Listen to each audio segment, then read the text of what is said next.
hair's so doggone light in the behind. Oh, hold on. Let me put my seatbelt on. Hey, y'all. Hey. What's good, my people, my peeps? What y'all out there doing? I'm checking in.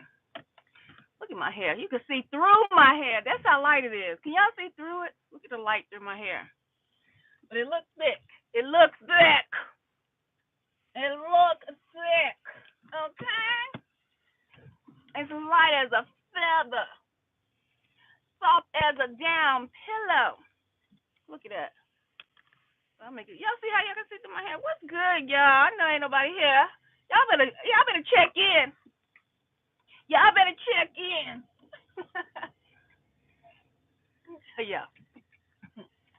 Yea, though I walk through the valley of shadow of death, I will fear no evil. Huh? Let me say that one more time. Let me say that one more time for the people in the back. Yea, though I walk through the shadow of death, I will fear no evil, for thou art with me. Thy rod, thy staff, thy comfort me. Thou preparest a table. Come on through. Come on through. Who the Most High? He prepares a table in the presence of my enemy. My cup runneth over. I ain't got nothing to drink. Not yet. Let me get home. My cup runneth over. Okay? He anoints my head with oil. What's good, my people, my peeps? I'm checking in. I'm checking in just for a little chit chat. I ain't got much to say. But you know, these enemies, they tried. They tried it. They just tampered with some stuff. They tried. Look here. I popped on here to say you tried it. It ain't worked. It ain't worked, but you sure tried it, didn't you? Uh-huh. It didn't work. Yay! So I walked through the valley of the shadow of death. I had to put my Wonder Woman beads on for y'all today. My Wonder Woman, my superpower beads. They're not no superpower beads, y'all. I'm just tripping. They tried it. I'm telling y'all, we walk through the shadow of death every day. You wake up and put them feet on the floor. The doggone devil done hit the ground running. So I'm like, damn it! I thought I took her out. I thought I took him out last night. I thought he breathed his last breath. The devil is a liar. I'm right here, devil. And your imps, you see me? How I look? I'm looking. Huh? My father gonna prepare a table in the presence of you all, huh? You gonna get to watch the greatness unfold. Yeah. I'm manifesting, baby. I'm manifesting over here. Okay? We gotta keep that energy high. Manifest our destiny. What is good? Tony. Who's that? Tanya. What's good? What's good? Hold on. You know I'm on the highway, y'all. I'm on the highway. I'm like, okay, it's almost like y'all remember the Matrix. Everybody remember the Matrix, but a lot of people don't remember the Matrix. I think it was part 2 when they said never get on the highway because if you watch the cars, you know how they could jump. We can consider them the Smiths, the spirits, how they can jump into the cars and take over people and try to crash people on the highway. Y'all remember that? What's good, Tony H? Girl, what happened to you? I went to your page looking for you. I'm like, did she post in a minute? I ain't seen y'all. I'm glad to see you. You doing good. I am glad to see you here in the mix. We in the mix, baby. So I ain't got nothing to say, but I'm checking in. I'm just letting these devils know, yea, though I walk through the valley of the shadow of death, I fear no evil, okay? Because my Most High is with me. His rod, his staff, they comfort me. Y'all, I'm hyped. Yeah. Yes, indeed. So, yeah, they tried it. They tried it, y'all. You know, what they really need to realize is everyone has a time clock on them, on us. When we came down here, when we reincarnated into these vessels, we were given a date of exploration, an expiring date. Okay. Nobody can change that. I don't even care if people get murdered. You be like, what? I don't care if people get murdered, whatever. That was their expiration date. Okay? Um, so that's why I say, yea, though I walk through the valley of the shadow of death, I will fear no evil. I will not fear these handlers, these Mr. Smiths, these agents. I ain't gonna do it. I ain't gonna do it. I'm just gonna get right to it and manifest my destiny. How about that? And watch and let them see the table that the Most High is preparing for me. Yeah, I didn't. Let me tell you, I didn't put it out in the world. I didn't say it like the Most High said. Speak it. Write it down. I gotta go write it down. But let me tell y'all how I know there's bigger things coming my way. And I'm gonna bring and the gang stalkers, the Mr. Smiths, the handlers, they can follow. They can follow along and watch this journey. Okay. I had been watching some documentary. Y'all know how I do. And I said, you know what? Do y'all know about confirmation? When you think of something or if you pray about something, and some people say, well, I need confirmation that this is going to happen. Because sometimes some people are like doubting Thomases or whatever, so they need a second party to come in and give them, the green light to say, yeah, this is going to happen. So I manifested my destiny, y'all. I said, you know what? First of all, I always love to travel, okay? And I said, before that time, before my exploration date, which no man can take or make expedite the situation regarding my exiting out of this realm.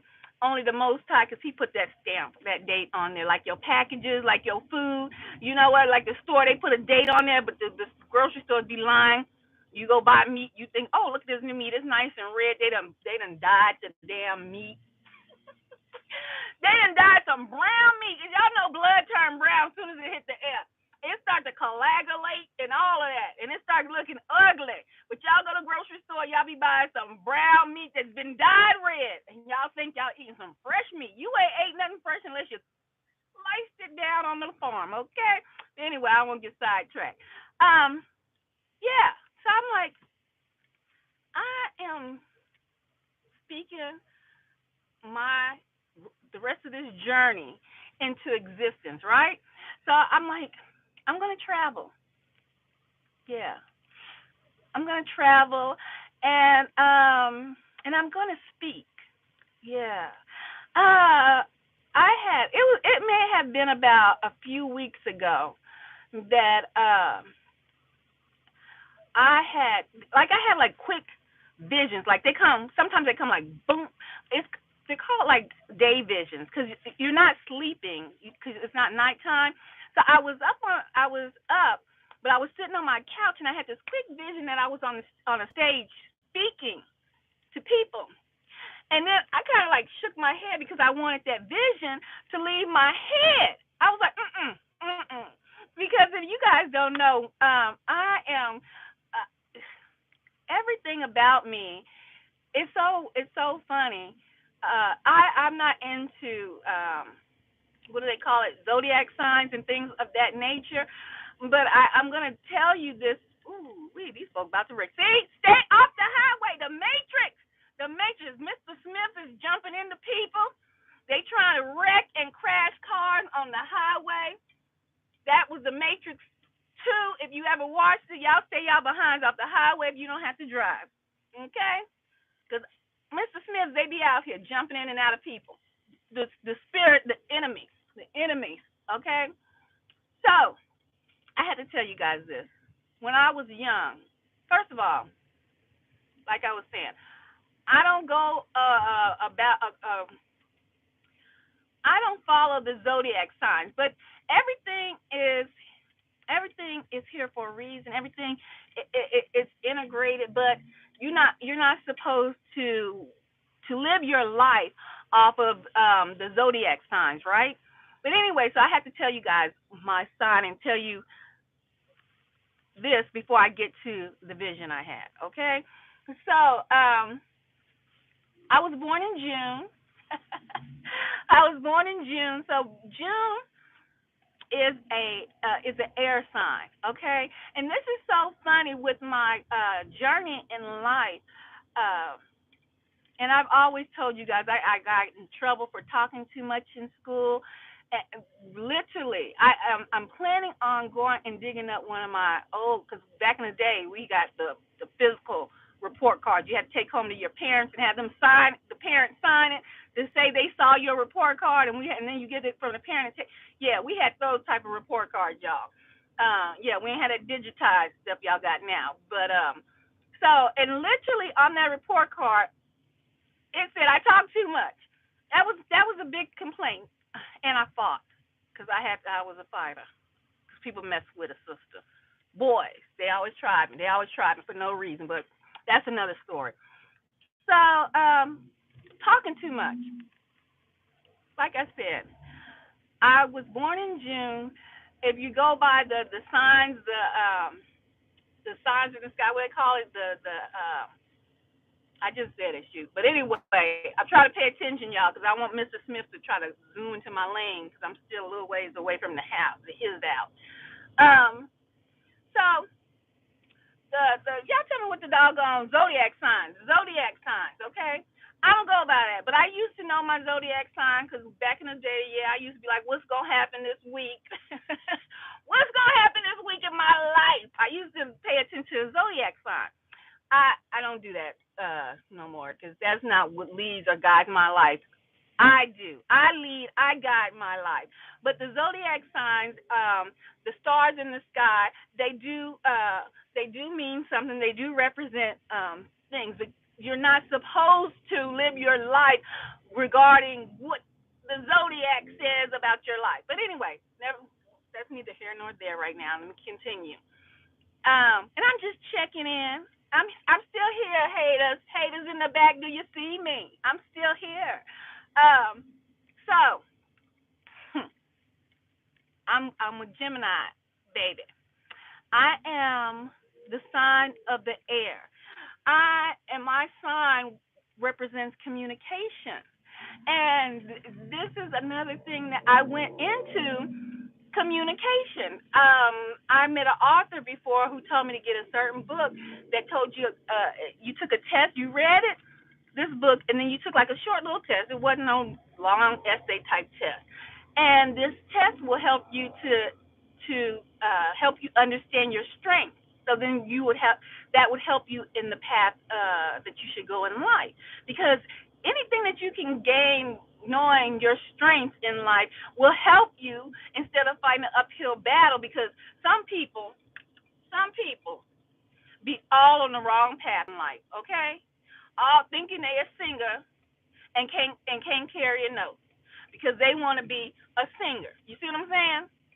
They want to be a singer. They done seen Beyonce, all the single ladies and all that. So they in the back. They think they can be a singer. That's not their path in life, and that's not their talent that they were given. Okay, so going off of the zodiac, which I don't practice anymore, it's an air sign, okay? And then when I read this book regarding your strengths, knowing your strengths and your weaknesses, and I took the test, it was my strength is communication, right? And my weakness is being too soft-hearted for these hard-headed, knucklehead Negroes and folks out here. No, that's not my weakness. I can't remember my weakness, y'all. I can't, but I remember my strength, and I'm trying to remember the title of the book so that I can, because I want to share that book with you all, and I want to come online and do a test with you all to see what your strengths and weaknesses is, and you won't have to buy the book. We just go online, go on live, and we'll do the test, right? So communication is my strength. And so my whole life has always been about communications. Even in my earlier years, I taught children. I worked with children in early childhood development so much, and so I love children. I still love children. And and then I was young when I worked with children, so that was even better because you take them swimming. If you're young, you like to go swimming. It's a win-win for everyone. You take them to amusement parks. You still young. You like to go to amusement parks. It's a win-win for everyone. And so when I was one day I worked for the YMCA. I don't know if you guys know what the YMCA is, but they still have a couple of them around the cities. YMCA. That's an old song. YMCA. Okay, so they had programs for the children to come in like a summer camp type deal. So I was, oh gosh, I think I was like 17, 18, and I was working with these children at the YMCA. And I mean, it was a huge, it was a huge group of children. I think it was about maybe 20 kids, 20 plus kids. And if anybody who ever worked with children or works in a daycare situation, you guys know. Hold on, let me adjust. You all know that there is ratios regarding working with children. You just can't put 15 children with one caregiver, right? But somehow I was 17 or 18. It was about 20 plus kids running, acting a fool. It was loud. The teachers was, some of the caregivers grown, older than me, just like they was about to pop, okay? Sitting off in the cut. So, I gathered all the kids and I set them around in a circle. And I sat down and I said I told them it was story time, right? And I started telling I skipped a part, y'all. Cuz I'm going too fast. I'm going too fast. But let me say this so y'all won't get lost. I sat them in a circle and they sat down, and I started telling a story. Now let me go back to my youth. I mean, like second grade. Okay, back in the day, they used to do a lot of talent shows in schools or in communities. They don't do so many as much as they used to now. I guess with the boom of the internet, everybody showcases their own talent on their own platforms. But back in the day, you had to go to a certain building or a certain community center to showcase your talent. And when I was in second grade, and that song I just did, YMCA, that actually was a song by I can't remember the group. It was some men. What was the name of that group?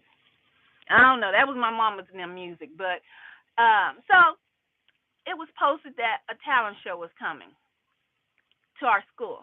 I'm like, oh yeah, like I told you, everybody, village people. There you go. Thank you, the village people. It was the village people. So, I knew the song because my mom, when they was yelling, playing cards at the kitchen table, they sent us to the room. But honey, kids, we peeking, we listening, we in the room jamming. But we had to go to a separate room. They don't do that no more. These people, I don't know how they raising their children. They not raising them. They not raising them. They raise these children raising themselves. But anyway, so I'm like, I can do that. I'm gonna get on stage because I'm in the room. I'm in my bedroom popping off YMCA. I can do it on stage, baby. Let me tell you something. I sign up for the talent show. I get to the school. Everybody in the audience, my mom, them all in the audience. This is an elementary school, y'all. Y'all know I think it was in the cafeteria because the stage was in the cafeteria. It wasn't that big of an audience, okay? But when my feet hit the stage, baby, I looked out amongst them, probably 20 people. It looked like 1,000. It looked like I was in an auditorium full of people. That music came on, baby. I couldn't even put my hands up to say why. I looked out and saw them people and got a massive amount of stage shock. I never knew is it stage shock or stage fright? I think it's stage fright. I got a massive amount of stage fright, and I looked like I was froze with a deer looking into the lights, because they had the little stage lights and all that going. Baby, I darted off the stage. I exit stage left. I was out of there. And so they were like, oh, go back. No, ma'am. No, sir. That's not for me. So I was done with, the stage. That never was a dream for me. to be in front of nobody, baby. So I'm gonna bring y'all back to when I was 18. Just give me a minute, because I have to hit these points. I want y'all to pay attention to, and this might help you in life. God, oh, this little scarf got a little hair flying everywhere. In life, gathering up your strength, looking back over your life, and seeing what you were strong in. And I'm telling you this because this is what we used to do when I worked in early childhood, child development. We did observations on children. We watched them play. It's very important to watch children play. Okay, but I don't want to get sidetracked. So I ran off the stage. Okay, I'm good. I'm good in the hood. I was not trying to get back on nobody's stage. I'll go watch a talent show all day long, cheer for whoever's on the stage. My brother became in high school. He was number one stunner, baby. He went to state, all that. I mean, he locked it down with football, track and field, the fastest in the state. So I'm good. I know you. I used to stand up. That's my brother. Yes. Me right here. Yeah.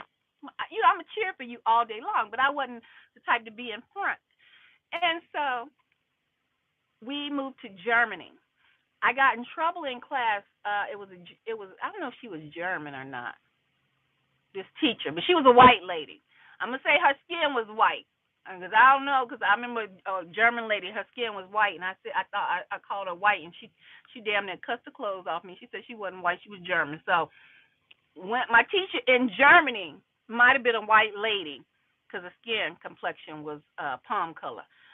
And I was in class, honey. She put me in the front of class. She moved me around in class so much because I kept disturbing the peace in the class, talking. Till she called me up at the end of class one day, and it might not, y'all. This been years ago now. Okay, but I'm gonna get the basics down. She called me. It might have been during class, or I think it might have been during class. She called me up and said, she told me I was disturbing the class. And I don't celebrate no holidays. I want to get it. I want to make it plain. But back then, we all did. She said, I'm not gonna pay attention to these folks. She said, since you have so much to talk about, and it was around Thanksgiving. Thanksgiving holiday was coming. Thanksgiving holiday was coming up, and she was like, "I want you to write a play, and since you're talking to all your classmates, I want you to incorporate your classmates in that play." Oh, say less, say less. What? Okay. And a producer was born, baby. A producer was born. I wrote a play like it wasn't nobody business. I gave people their scripts to stars. I put the production crew into action, draw a picture of turkeys, and say less. It was on and popping. I took that creative talent into church. At the age of 9, 10, I was teaching the Sabbath school, because we were Seventh-day Adventists, so we never called it Sunday school. It was Sabbath school. So at the age of 9 and 10, I was a Sabbath school teacher, and we put on productions, plays. I taught the kids, and if I found any of them to this day, they would give a testimony about how I was. I was grown. I'm an old soul. I've been here before. Okay. I'm older than the body that I'm in. I've been here, okay? So at 10, I was teaching children, but I was a child, you see, and they put on spectacular productions under my guidance. And so I'm telling you all this because if you're following along when it comes to strength, I learned from, and I'm saying I don't subscribe to this now about the zodiac signs, but I was a June baby. I was born on the 4th of June, and and that's air sign. Air signs are communicable people. We talk, we communicate with people. That is our way that we can connect with people. And so all of this, knowing all of that, knowing that I've always been where I'm talking or teaching or working amongst people. That's been my life's journey, right? And so, fast forward to I was 18 and still young in the game, and I was at the YMCA, the actual YMCA, and there was like because that's what it was. The kids hadn't been separated; they were just coming into this like big Bay area, like a commons area, and the parents were dropping them off. The teachers had not separated the groups into their rightful age divisions to take them to their side or rooms. Okay, but and them kids was acting a daggone fool. I I was young, y'all, but the way my mom raised me, it was order. And we're not gonna be acting a fool. I don't care where you at. You're not gonna be acting all like you ain't got no home training. That's what we used to say. You gonna act like you got some home training. Okay? They don't even. I guarantee a 5-year-old, a 4-year-old, if you don't act like you got some home training, they wouldn't even know what that means. They wouldn't know what that means because the parents nowadays don't be giving no home training to these doggone kids. My mom used to just pop the eye. You give a look. That look say it all. Communication. That's why I tell you I am a master. I'm not a master, but I'm up there. I'm up there with all forms of communications. Verbal, physical, non-physical, non-verbal, body language, all of it. I'm a communicable being, okay? And so these children cutting the doggone fool up in the YMCA. I couldn't take it. I was 18 and I couldn't take it. I don't see how them grown ass people sat up there and let them children run around. So I got all of them, every single one of them. Told them to hold hands, and we made a huge. First, I made it fun for them. See, it's psychological with children too. I made it fun for them. I told them hold hands. We're gonna move in together as tight as we can, and then we're gonna back up out of there and make a huge circle, but you got to still hold hands. And then we make the big circle, we drop them, and we sit down, Indian style. You don't say Indian style now because all this political stuff and all this, But y'all know crisscross applesauce. We sit you behind down, okay? They sat down. I said, I'm going to tell y'all a story. Y'all, just like when I get to talking, sometimes I'll go left, and then I'll bring y'all back to the right side, and then I might take another turn to the right, and come back left. I set these kids down, and I just started talking. I just started making up a story, and then I would ask children their names, and then I would incorporate their names, and then the teachers, these grown ass women and men, because it was men there too. Don't get it twisted. Men did child care too, quite as is kept, because I know they like to say men do a lot of molestation, and they didn't like to hire men in child care positions, but women molest children too. Okay. But yeah, we had a couple of men teachers as well at the daycare. This was the YMCA at this time. And so I'm telling this story, and I realized the room is like dead quiet. It's like quiet. Everybody's, and then I look around, and the teachers have come from out of their corners from hiding from the chaos, and they're sitting behind the students in the circle. And matter of fact, yes, I was young. I was still in high school because it was a job training program I was in. Yes, and so I finished the story. Don't ask me what the hell I told them kids because I couldn't even tell you because it was so quiet. And so it was time for them to go to their prospective rooms, but they didn't want to go. And the director of the YMCA, she came over after they finally, got their kids gathered up and they took them to their designated areas. The director of the YMCA came to me, and she said, "You're in the work program, right?" And I was like, "Yes." And she said, "You have a gift." And I didn't realize it at the time. I was 17. I'm there to go to swimming because they talking about they taking these kids to the swimming pool. I was, they taking these kids to Six Flags. I'm in. I'm in it. And so she was like, "You have a gift, and your stories you tell, the story that you told, you did you realize the even the caregivers were paying attention to your story." And I at the time I didn't. She brought it to my attention. And I said, "No, ma'am, no." And she said, "Well, I just want to let you know that you have a gift, and I know that you are part of the work program." And it was like part of the summertime. It ended. It wasn't a long term deal. It was like a mentorship, like we had, like they should have nowadays. Some places may have it. I don't know. But hold on, y'all. Let me adjust the heat in here.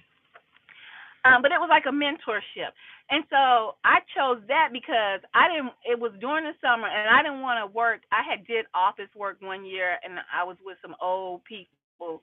At the time, they probably was 40, 30, and I thought they was old because I was young, right? But it was boring, so that's why I chose when it came back around. I chose to work at the YMCA because I had knew they were doing all these trips and stuff. And so when the director told me, she said, "Well, you have a gift, and I don't know if you're aware of that. And so once this program ends, I would like for you to come back and work here at the YMCA, if you're interested." And I was like, "Yeah." So I've always worked. I've worked since I was a youngster, from babysitting all the way up. But that's a whole different story about work ethics. Right now, I'm talking about the strengths and my strengths, and how you can find out what your strengths are, and use them because that's part of your superpowers. Okay. So being a communicable person, wanting to speak. And let me tell you something. That don't just because I said, "Oh, I was born in June," they, going by that zodiac stuff. I'm an air sign, and that means I am I communicate with people. That does not mean that every word that comes out of my mouth has to have every syllable sounding out every syllable correctly. You know what I'm saying? Saying every sentence with the correct conjunction functions. No. It's being able to reach people simply by the words that come out of my mouth. It does not mean that I'm sitting here speaking the King's English to you. Nine. No. Because when I communicate with people, it is coming from the soul. You see, it is coming from deep within. And that's how I reach people, because I am myself. And I am letting that loose, and blessing the world with what I have to say, whether it be ebonics or whether I put a complete and correct sentence together. And let me tell you something, quiet as it's kept. I never really put a correct sentence together. I'm just gonna speak, and I try. I try to put that into practice, but it is what it is. So that's another thing about people's gifts. Some people want to be singers, right? And some people are born gifted with the gift of singing. So it is just as easy as a summer breeze for them to sing. I mean, they can pick up a pencil and just start singing. They can stand on the street corner and start singing, and it sounds like a bluebird singing. You understand what I'm saying? "Hey, Tanya, what's good? What's good?" So it sounds like a bluebird singing. And then you see some people that have been watching the bluebirds sing, and they are good with their hands, but they watching the bluebirds sing, and they think that they can take that gift and make it there. Now, don't get me wrong. You can be trained in certain skills, in certain gifts that people have. You can be trained, like you see these news reporters. Some of them, that might not be their gift of communication. I mean, even when I went into school, first I started with well, not school, but college, university. I only did that, guys. That was part of my job, moving up when I thought that was the way to go. Moving up when I thought, my parents was guiding me, mom and dad talking about, you need this, you need that, and that's how all of us thought.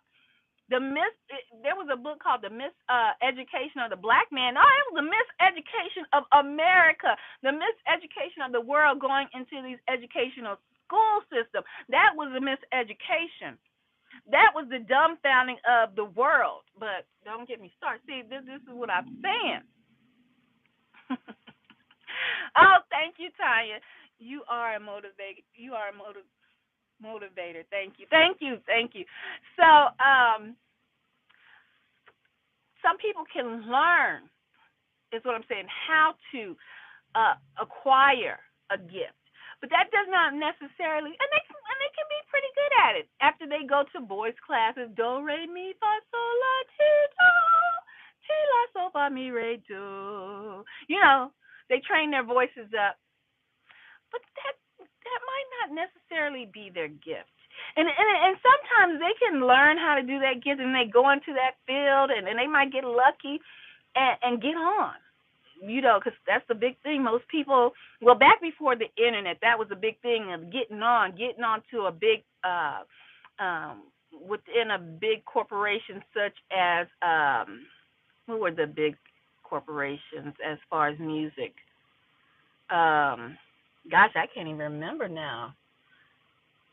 Because half of them obsolete now. Because you don't need to be signed with a corporate a label.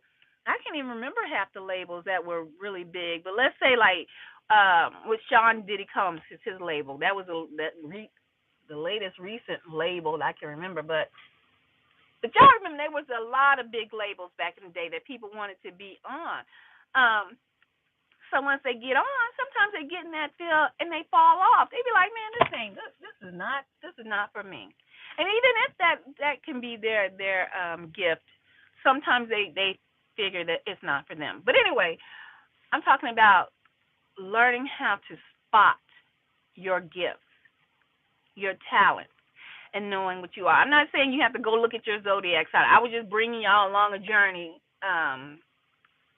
regarding me and how I started figuring out my destiny and why I wound up in places. Because people say, how'd you get there? I don't know. And then I saw, I think it was Pastor Darby, rest in peace. He did he preached a sermon talking about God got you there. That's how you got there. God put you there. You ain't put yourself there. God put you there. Okay? Wherever you at, God put you there. And then and not just, well, it is mainly God, but manifestation. I'm coming back full circle on this, guys. God gives you these gifts, right? He gives you gifts of there are gifts in the Bible. I don't know what book of the Bible it is in, but a lot of people say, everybody, I got gifts of discernment. A lot of people don't understand there's levels to this. There's levels to discernment. Everybody don't have like the most intense gift of discernment is basically how I can say. You might have a gift of discernment knowing right from wrong, or this might not feel too right, or this person might not feel too right, or you have to study somebody a long time. But there are levels to the gift of discernment. Let me see. Galatians 5, gifts of the Holy Spirit. Thank you, Tanya. Thank you. Gifts, Galatians 5. And I don't know if that's right. I didn't look it up. And I got a Bible here, but I ain't got my I don't have my do I have some glasses in here? I don't want y'all. Oh, my hair was all in the.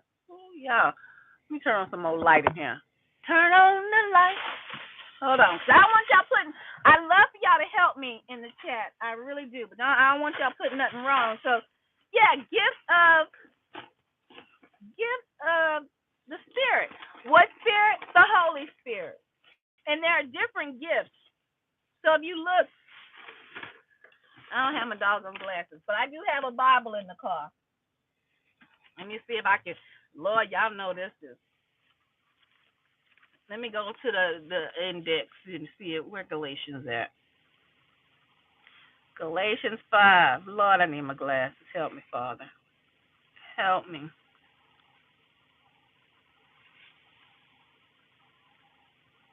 Yeah, because when I was at church, I can remember the ones like Genesis, Exodus, Leviticus, Numbers, Deuteronomy. Is it Joshua after that? No. Yeah, I was good. That was it. I got to Joshua. Honey, after that, it's a wrap. After that, it's a wrap. Galatians. Where are you at, Galatians? Got to be more careful. It's so little, y'all, and it's dark. Oh, there it is. I think I found it. Galatians. There we go. Page 656. Let's check it out. We pausing for the calls right now, y'all. Page 656. God, doggone, where my doggone glasses at? I know I put them in here because when it gets dark, I have to put my glasses on, y'all. Y'all pray. See, some people got the gift of healing.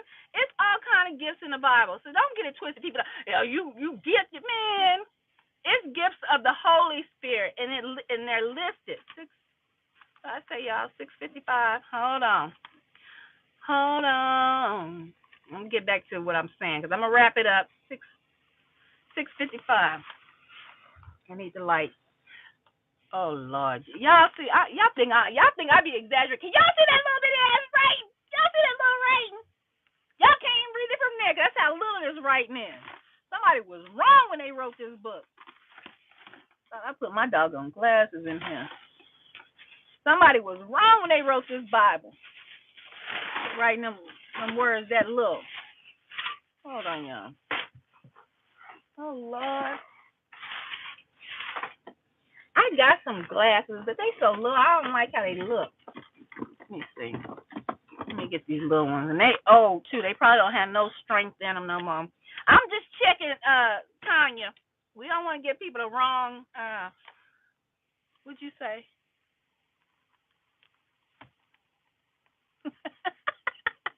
Tiny print. I know, right? I can't see that Galatians 5. But you said 5. I don't know what chapter 5 verse. I don't know. Do we have a chapter and verse? Do we have a chapter and verse? So I'm assuming that's chapter 5. For we know that if our earthly house, blah, blah, blah, house, yeah. I'm going to have to go in. So we got Galatians 5, but I don't know where the verse starts at, Tanya. Therefore, y'all give me chapter and verse. If y'all gonna help us out, please give chapter and verse. We don't want people all around the world the same song. They gonna get lost trying to find a doggone word and then put the book up, just like I'm about to do right now, because I can't find it and I can't be stressing. And see, we might have saved the soul tonight, Tanya. We might have saved the soul tonight. Oh, my bad, Tanya. I'm sorry. I done put the book away. See? Put the chapter and verse like right when you do it, because I done put the book away. Because, see, that's how it is in this popcorn society. This microwave society, we need stuff quick, fast, in a hurry, honey. Because if we don't get it, our attention span is gone. We on to the next one. Let me see if I can get back 655. What time you say? Oh, I can't even see when I look through these glasses on here. 22. Let me see. I ain't gonna read it out loud, y'all. I ain't got my head covered. Hold on.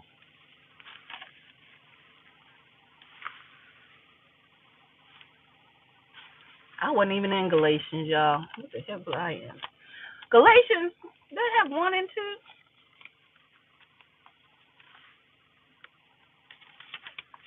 Hold on, we're gonna get back to the story. Chapter 5:22.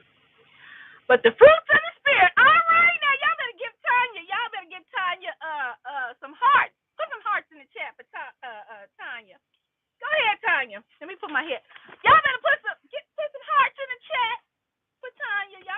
y'all support. Show y'all support. Me cover my head. I look like Mother Mary. Let me cover my head. Let's see. Oh Lord, I lost the page. The devil is a liar. Okay, here we go. 22. But the fruit of the Spirit is love. Oh my goodness. Love. Some of y'all don't know nothing about no love, but y'all always, it ain't about no love. Let me tell you something. The strongest vibration, I'm going to get that. You know how I told you I'm a storyteller, so we're going to get back to the strongest vibration that brought this world into existence is love. Y'all talk about hurts and music hurts and all this level of vibrations and frequencies. Well, the strongest one is love. And you know, I hear some Israelites or these Israelites camps, they so doggone mad about they childhood hurts and traumas and all of that. They so mad with women, honey. These Israelite camps and some of these single Israelite men out here so mad with doggone women and they trauma. They'll get this Bible and they'll use it as a weapon against women, honey. They'll use it as a weapon. They try to browbeat women with this weapon. They'll turn the Bible into a weapon and say, love is about the church and all that. Yes, but it's about His people, because if the Most High didn't have no love, He wouldn't be trying to come back for y'all behind. But anyway, let me not get sidetracked. They try to make it something totally other than love. Like they don't want you to think love has anything to do with compassion, anything to do with feeling. Because there is a verse in here about love is the church or something like that. But that's what these hurt, broke down, traumatized men, and I have to say men because these are the voices of the church. These are the voices of the church. But let's carry on. Come on, y'all. I hope y'all gave Tanya some hearts. Y'all give Tanya some hearts. Y'all wrong for that. Tanya, I love you. Thank you for this. Okay, where were we at? 22. But the fruits of the Spirit is love, joy, peace, long suffering. Okay, y'all. It's right here. These are the few. It's a list. It goes down. Let me see where it's gonna go. Meekness. Where is? If these folks don't go on about their way and stop flashing these lights in my face, I can't see.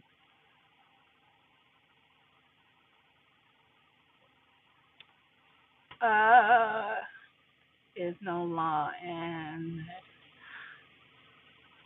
the Spirit lets us walk.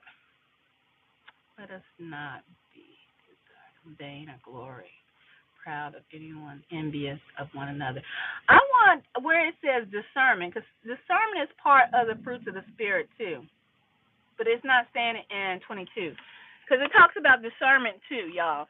Okay, and I ain't mean to have no quick Bible study with y'all, but it is what it is. Okay, it is what it is. So knowing your strengths and knowing your weaknesses is crucial out here in this matrix.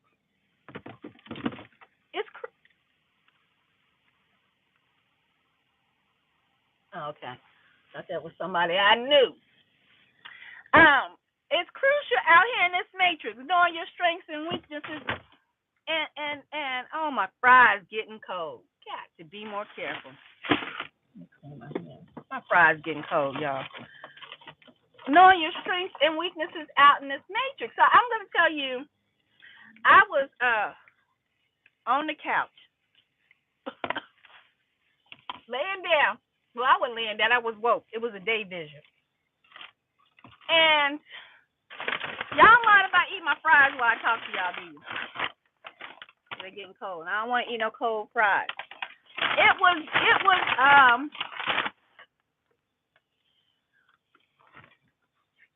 a vision popped in my head. And I had pulled over. I thought this was gonna be quick. I gotta get to the house and my fries getting cold. It was a day vision.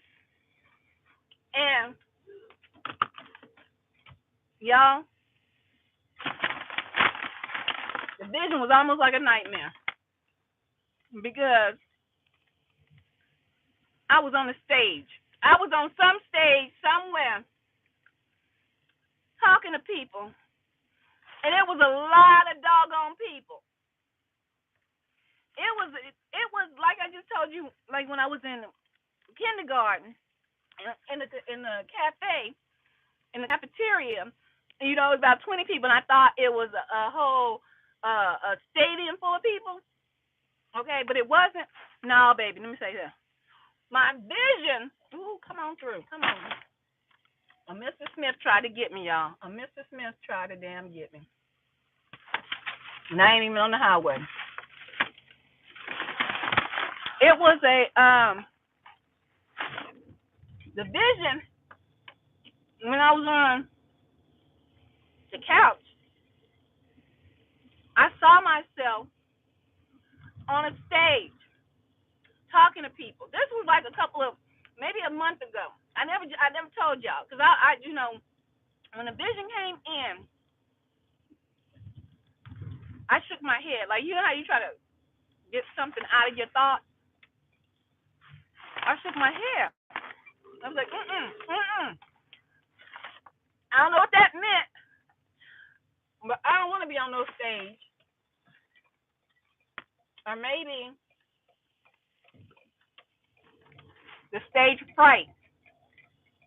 The stage fright that I felt when I was a child made me shake my head because it brought me back to that remembrance of a child being on a stage and having that fear. I guess it's a form of fear because it's stage fright. And when you're frightened, you're fearful, right? Yeah. Okay, so God dog, my fries got cold than a mother sucker. I'm so mad at myself. Yeah. Hold on. I'm so mad at myself. They ain't all cold. Hold on, y'all. I'm dropping them in the bag. I gotta get my sauce out. I'm mad at myself. They ain't all cold. Y'all wanna fry? They look burnt, but they ain't burnt. They got the skin on them still. I shook my head because I was like, oh no, I didn't say the devil is a lie, but that's what I felt like I wanted to say. The devil is a lie. I know you didn't stay on stage talking to a lot of people, and so the vision went away, right? And so I sat on the couch and I was like, y'all. I said no, and let me tell you why. I was like, no, because when I became an adult, and y'all know I work in which transitioning. Let me say, because I'm getting ready to embark upon a journey, and so I work in media, and so I was asked one time. This is as an adult, okay? I have to take you back because I skipped this part of the story. I was asked. This ain't mayonnaise. This is blue cheese dipping sauce. I want y'all to think I'm eating this with mayonnaise. Okay. I was asked as an adult to I had to eat a couple of hot fries, y'all, before I went to the house. I made myself mad. Made my doggone fries get cold. I was asked to go to an event. Hold on.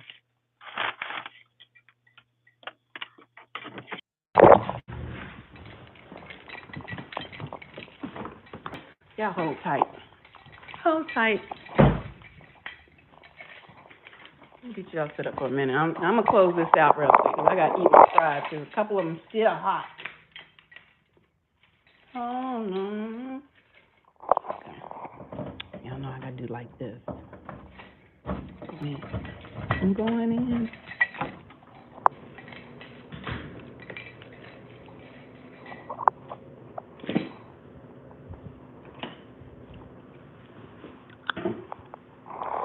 Okay. Woo-wee. Okay, y'all. Ooh, let me take off this. Y'all hold tight. Let me go grab my fries from the car. Hold on.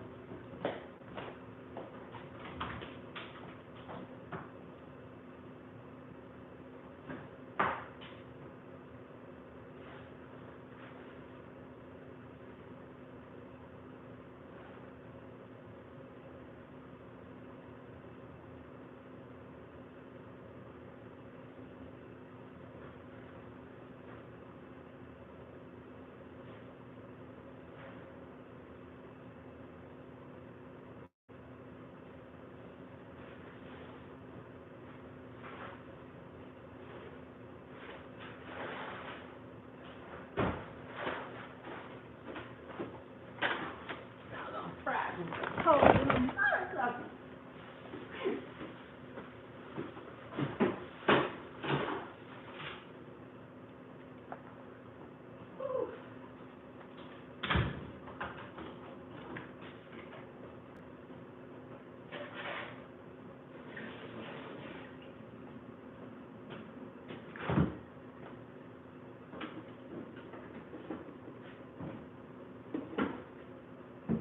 I'm telling y'all. Y'all give me a minute. I'm so upset my doggone fries and got cold.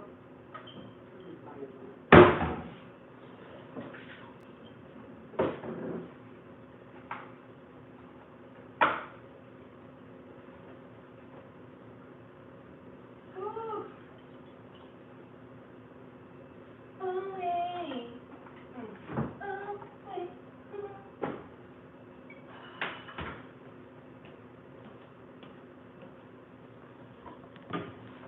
I'm mad at my damn self. Damn fries and got cold. Hold on, this ain't a good look. I don't like how this thing looking down. I'm gonna put y'all on here. The angle ain't right, y'all. The angle ain't right. Hey, I'll use my name. Thank you. Inferior. That's right, y'all. Hold on. Y'all go tight. Y'all look at the pots and stuff on the shelf. Ethereal. Oh, my hair done shrunk up, y'all. My hair, I had a big old, a high afro puff. I rock rough, and it look a hot mess now. Okay, anyway. Y'all gonna have to watch me eat. I'm sorry. I'm gonna end this in a minute. As I worked here, not here, but I got a job in communications, and I was asked to host an event. And guys, I don't even know why I even think of this, because I had planned, part of my story, my life is I was an event planner, right? But I never was really on the opposite side of the event planning, meaning I wasn't on the stage doing the announcing and all of that, right? And so when I got hired, I was asked by a separate company, could I come out and host an event, because they were doing like a mock award show, right, in the community. And I was like, yeah, okay, yeah, sure, I ain't got no problem. First of all, know your strengths, okay? Know your strengths and your weaknesses. Baby, let me tell you this. Oh, Lord have mercy. This was the most embarrassing night of my life. First of all, I should have known and took notes from the many singers, the many rappers that I have hosted in the community, meaning that I had to go pick up from the airports, take them to their hotels, check them in, take them to sound check. Oh my God. And when they go to sound check, you should know this by now what sound check is, even if you're not in the industry, it's not even about being in the industry. If you have an event or a show or anything, sound check that they go, because some people will have there's different, it's different levels to everything in life. Okay, so but if say if you a singer is only going to be singing from their CD, that means first of all, if all you want to be promoters, that's a cheaper cost for them to come if they're gonna if their music is all on a CD. If they don't have a band with them, you know, if they don't even have like not even a full band, maybe they might have just a keyboard, a mixer, a DJ. Baby, all of that adds up. All that's money. So you take them to sound check. Because depending on the level of the artistry that they're going to be displaying that night for the let me stop for the people that are coming in to consume the vibrational frequencies coming from the stage, they need to know how their band sounds. Are the instruments, did you get the, do you have the right adapters to go and make their music? How are their voice, how's it sounding in the auditorium? Maybe you might be in a nightclub. Maybe they might be in something that was converted over to a entertainment facility. So there's different elements that may affect their performance. And the lighting, and which way they're going to enter, all of that. So that's what takes place during sound check, before the day of, but hours before the show, right? Now I've been around the world, and I've seen it, done it. Well, I've seen it handled, the operations, the day, baby. But when it came to me, when it came down to Ethereal, well, at the time it was Boss Lady. I didn't take that into account for me because I wasn't thinking on that level of perfection for me, right? I'm just thinking it's just me going on stage. Didn't go before the hour that I had to be there. I got there early enough to be in the green room talking, and I got there and I asked, you know, well, where's the list for the people who are going to be receiving these awards? And lo and behold, in every situation, I don't care if it's a marriage, I don't care if it's during event planning, during a social planning, during if you celebrate birthdays, if you put on a production, there's a little thing called Murphy's Law. Something's gonna go wrong, okay? Something, if it's gonna go wrong. So you have to have a plan of attack, a plan B, to neutralize the problem. So I get I get to the event, and I'm there, but it's showtime. But I'm there early, but it's showtime.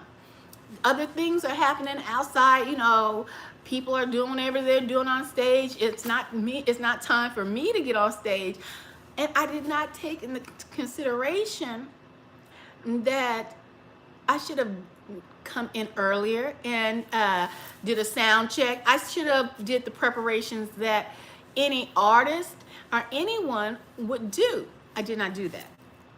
So I get there, I ask for the list of the peoples who are getting these awards, because I need to look over the name, because the guys, if you ain't heard it here first, I'm dyslexic, so I have to see the names, because that stuff will be like a mirror, baby. Because I truly believe, and this is my heart of hearts believe, that everything in this realm, this matrix, is a lie. And you should believe this too when I say this. You know, they say children may be dyslexic. I say I am Hebrew. And if you know anything about being Hebrew, Hebrews wrote from left to right, not right. Well, left to right. Wait a minute. No, they wrote from right to left, not left to right. So how do we read? You start from the left and go to the right when we read, right? And I'll go, this story.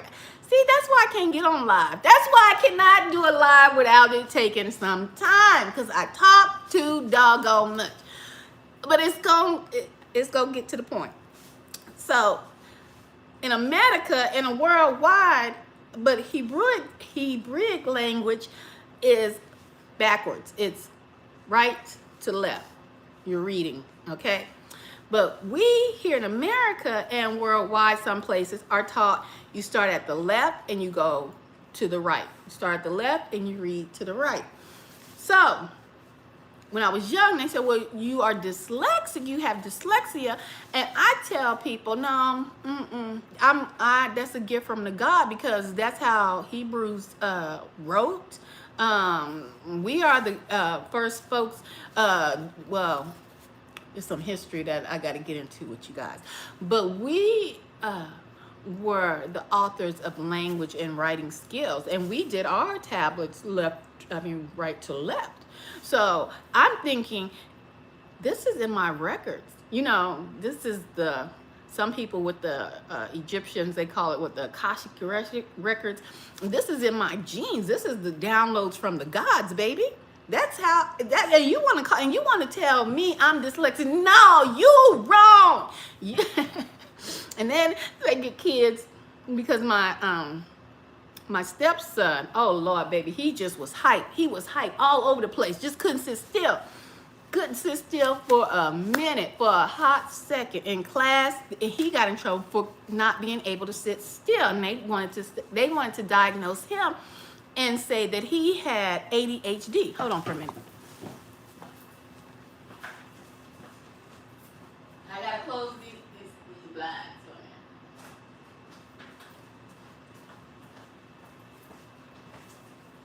Hold on. My dog. Shut up.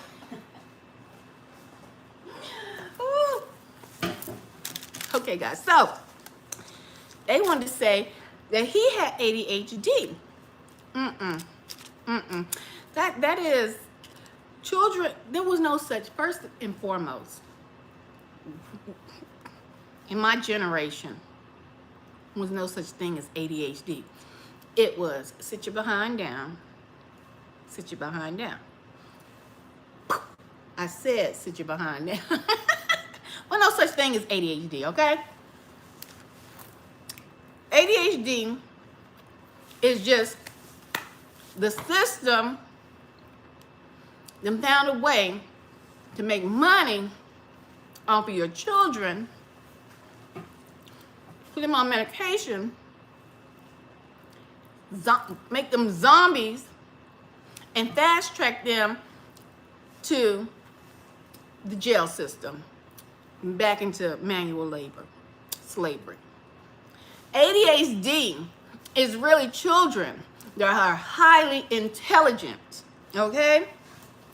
ADHD children are highly intelligent. And so this system that dumbified us and put children in classrooms, and they don't even have to be ADHD, but the ones that get in a classroom and the teacher done said whatever she done said, they on the next one. Their brains are moving like, whoa, like it's clicking. And the teacher the one that is behind. The teacher the one that is not keeping up. That's why they shouldn't put, everybody does not learn the same. You can't put everyone in a classroom and say sit still, and then this child over here then sat still, then gave the child, mind you, has given you a good 5 to 10 minutes sitting still. A good 5 to 10 minutes. Then listen to you drag with your monotone voice. A, B, C. How does C sound? This child done already read half the alphabets, probably can get up there and rap half of the alphabets and throw a little dance in on it. They mind moving that fast, okay? Those type of children need a different learning environment.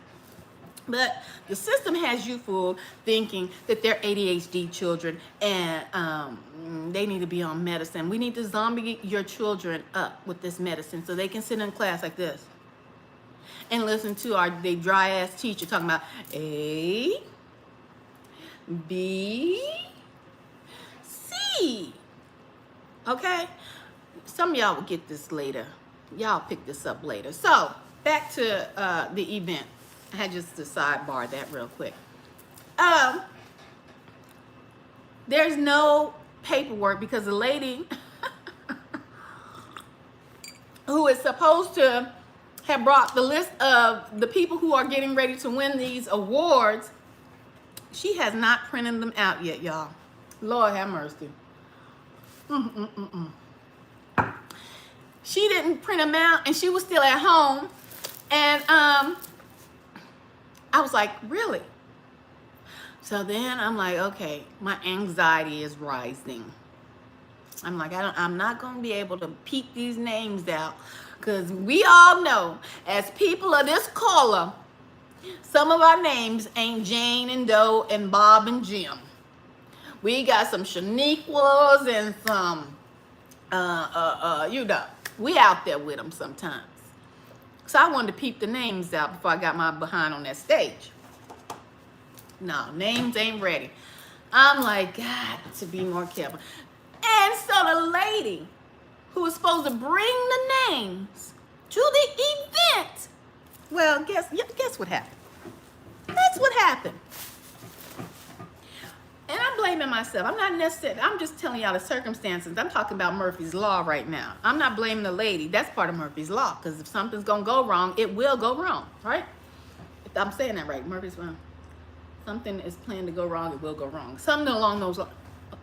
Every time I get to talking, y'all, listen to this chopper.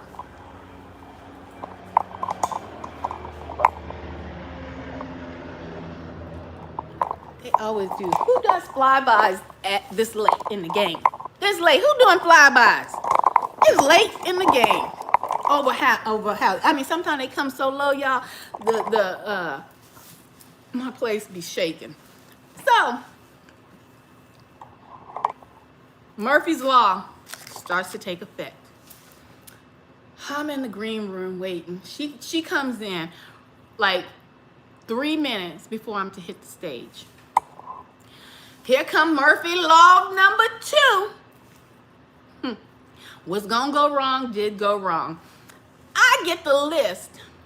They say, oh, now mind you, y'all see, I got glasses everywhere. Glasses in the car, glasses everywhere. Eyes starting to go bad. I think that's just part of hereditary. Oh, it's time for you to go to stage, right? I get the paper in my hand. Yo, I got the paper. I'm looking at the paper, walking. Now the lights are down. The lights are down, you know. Only lights are the stage lights and the spotlight on the stage. No, it wasn't even a damn spotlight. The lights, the house lights are down. The house lights are up, you know, the little dim lights.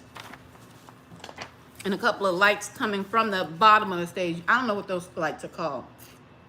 But they line the stage. They kind of come up at you. But there's not a spotlight. Young.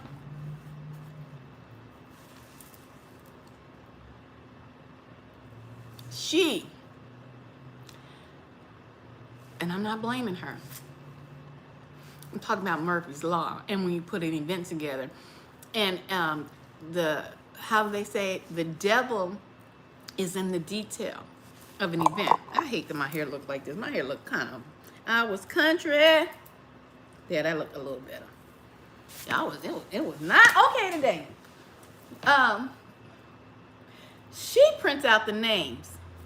First of all, they're small. And then she prints the name out. We all know about fonts, right? There are different fonts when you type. There are different fonts in school, in college. You can't just go in college, writing a paper, a AP or MMP, whatever the paper's called. Shit, I forgot them. But you can't make no fancy,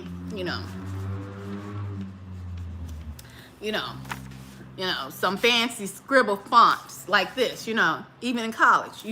When you write a paper, it has to be in a certain font. In organizations, when you send emails, they have to be in a certain font, depending on your organization that you work for.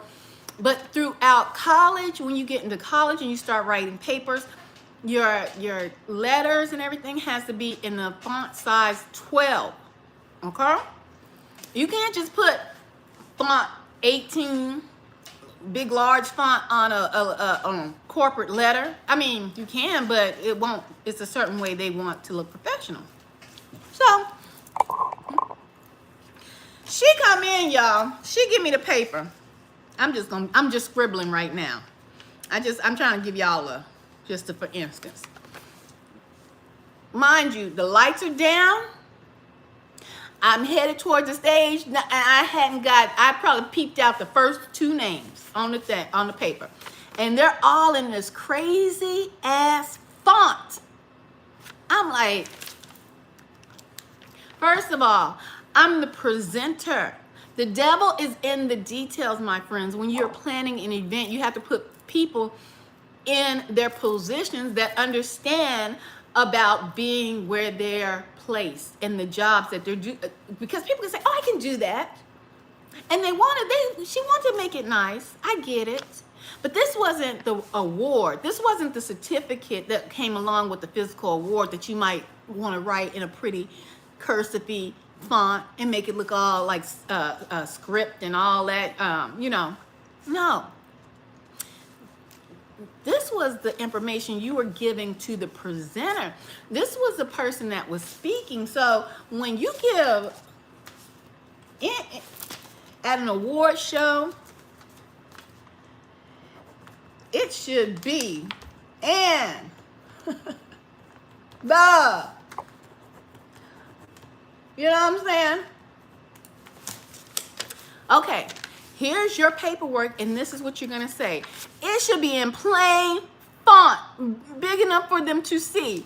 And the award goes to plain font, y'all, right? The devil's in the details, but when people aren't used to planning events, they're putting people in place because people say, I can do this, but they really don't know the depths of each little detail and nuance that goes into event planning and for those particular events. Okay? And I was not the event planner for this event. I was being put in front on stage. And I didn't recalibrate my thought process. I didn't recalibrate my thought process to change over from, oh, you're in the limelight now.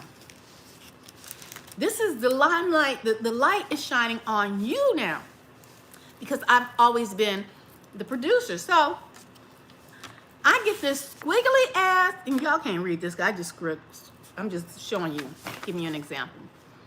I get some squiggly ass font names, low ass lights, middle stage, dark as hell on stage, eyes dimming because I ain't wearing no glasses because I'm trying to look cute, okay? I get up there, I'm messing up. Woo! Shaquilla. Y'all, all of that. God dog, all of that. I was like, the first three names, jacked them smooth up. Jacked them up. Let me tell you how God worked. Jacked them up. But I got through. I'm like, yes. I'm like, y'all forgive me. I don't have my glasses. Y'all forgive. And when I say that, I'm truly meaning it, right? And so it was a young lady I had went to school with. She was actually, because how they had it was, I was the middle. I was the presenter, but I'm reading these names. It probably would have been better if it was like on a teleprompter, but I can't say I would have been better with that either because I've tried teleprompting. That stuff goes fast, y'all. But so I'm the presenter, saying the names, calling the people onto the stage, but having first of all, I should have been just like the host, just talking about their accomplishment, but I didn't put it together. So I'm just telling y'all how it went down. So after the first three names, I done screwed up all three names, but I played it off because that's what I do. I played it smooth off. And so a girl that I had went to school with, she was the one, like, you know how they have the person that brings the award, like the trophy, and hands it to the whoever won, right? And so I said, yeah, should have worn my glasses, should have worn my doggone glasses. You know, the audience, kiki, ha ha. And so she said, I got you. Yeah. Let me tell you something about God. God put it in her spirit to say, I got you. Honey, we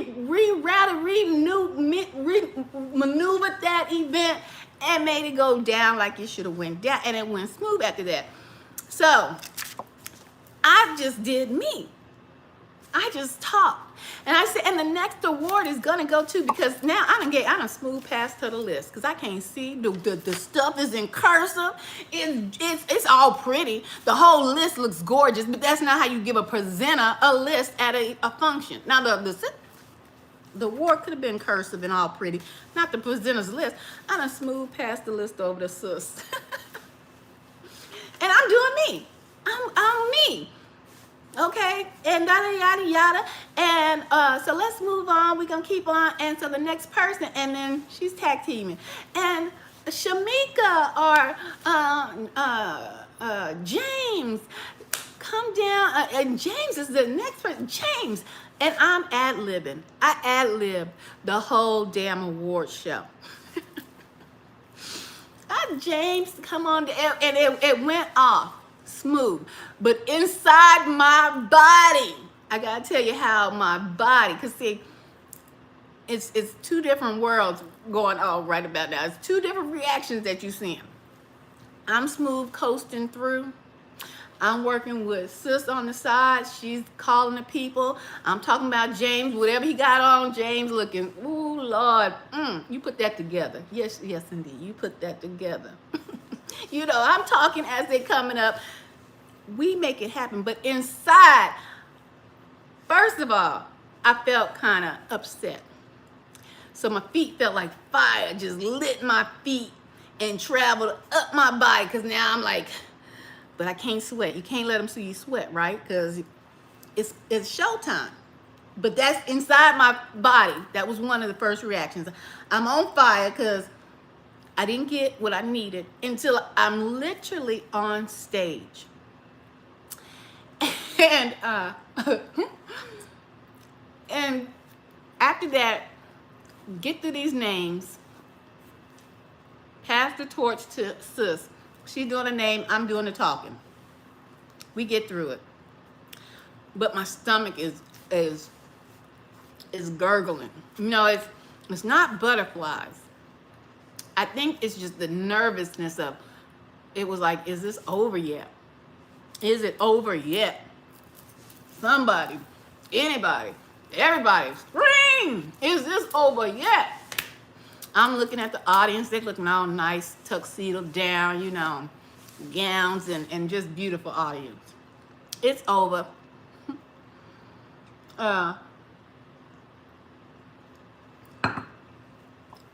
You know, thanks sis and everything. I'm out the door. I'm driving home. I'm like, in my mind, never in life. Never! Nobody in the car, y'all. Never again in life. I will never. Why did you go? I'm talking to myself. Why did you go on the stage? Why did you go on the stage? Matter of fact, I had a dinner date after that. But as I'm driving to the dinner date, I'm like, but I'm talking to myself driving to this dinner date. You took your black ass on that stage. You wanted to get embarrassed. I felt embarrassed inside, but the event went off without a hitch. It was, you couldn't tell. And that's with event planning and things like that.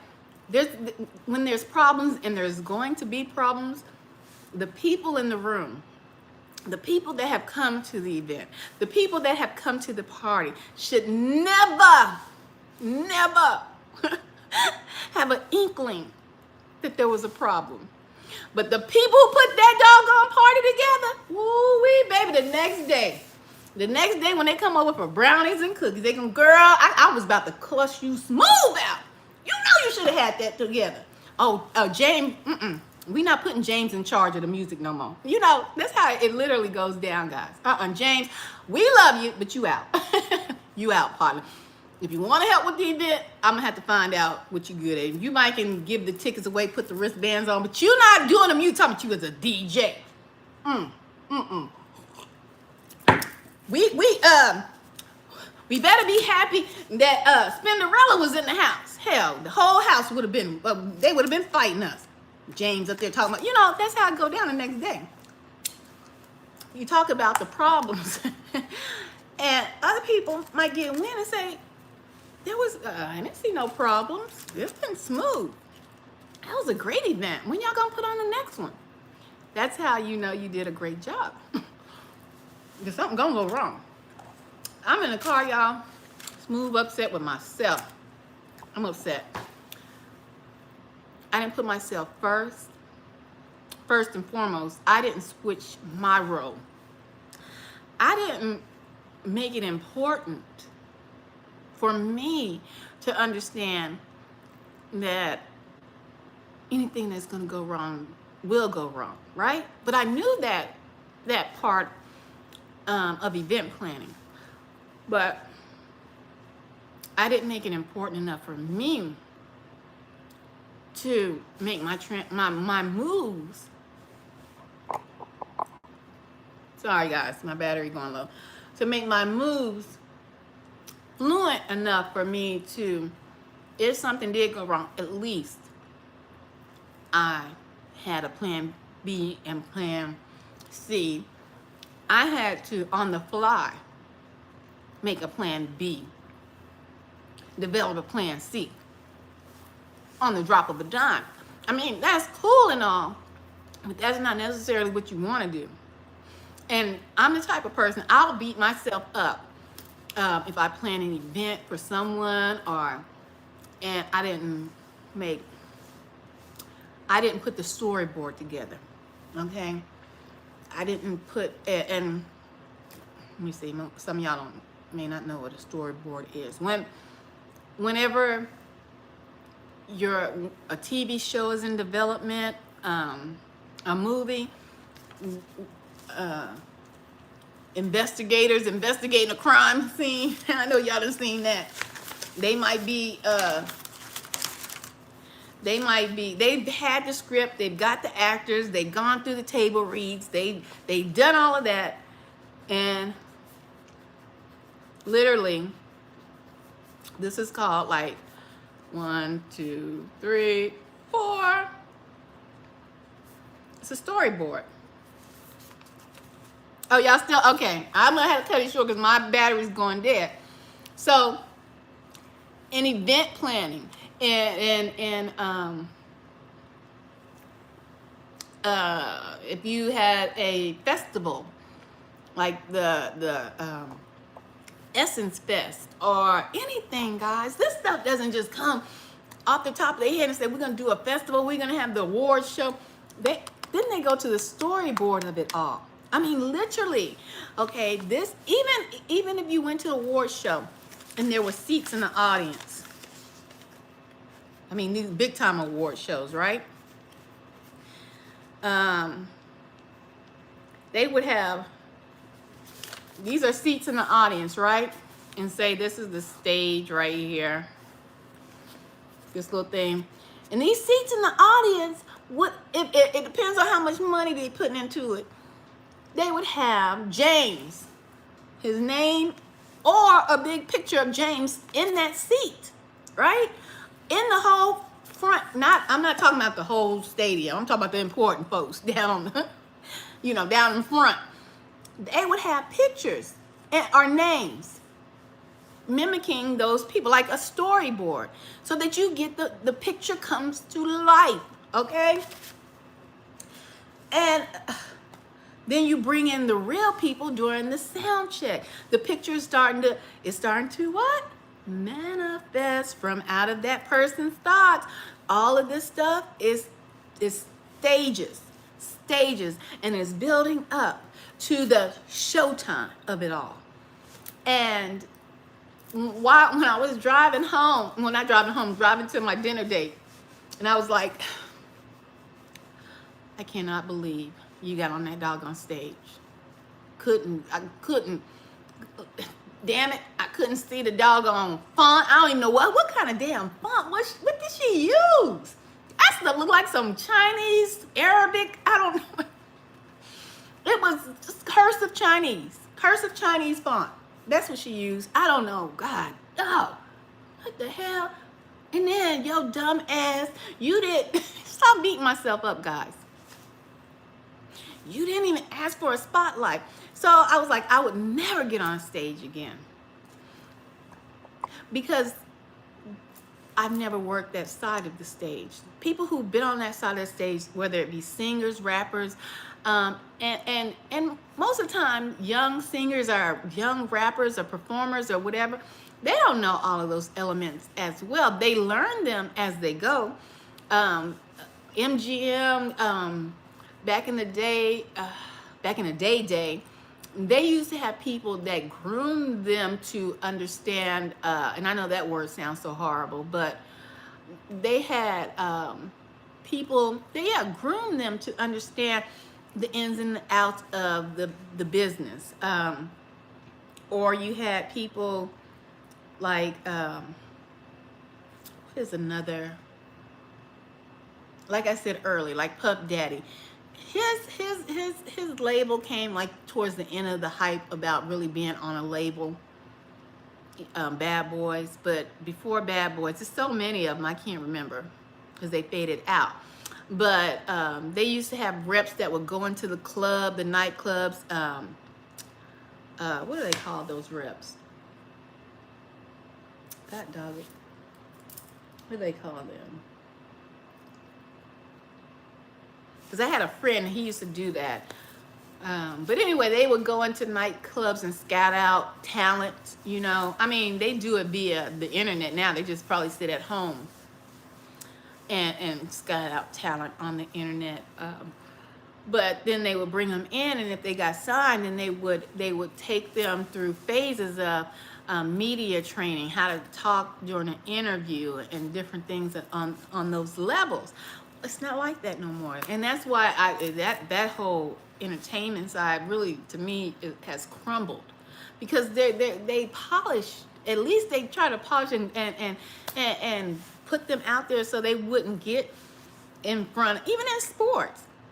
So they wouldn't get in front of billions of people and came straight from the hood. And this is no slight to anybody who came straight from the hood, but just could not speak, could not express themselves without saying, you know what I'm saying?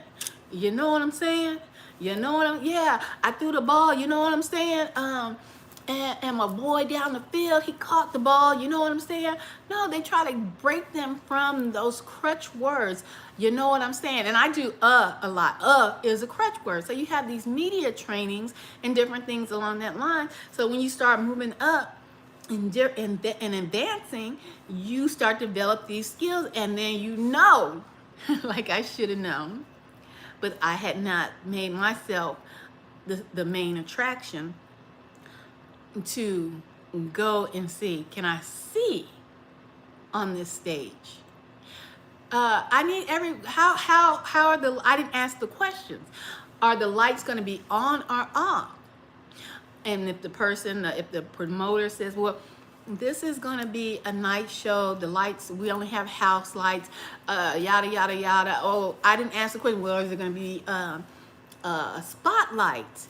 And asking and knowing those questions would have helped me say, well, you know, either you need contacts on, or you need to tell them, I need a spotlight so that you can see and read. I need my, and some people think that these are demands, when actually, no, they're not demands. These help actually the performer in delivering you a great performance, okay?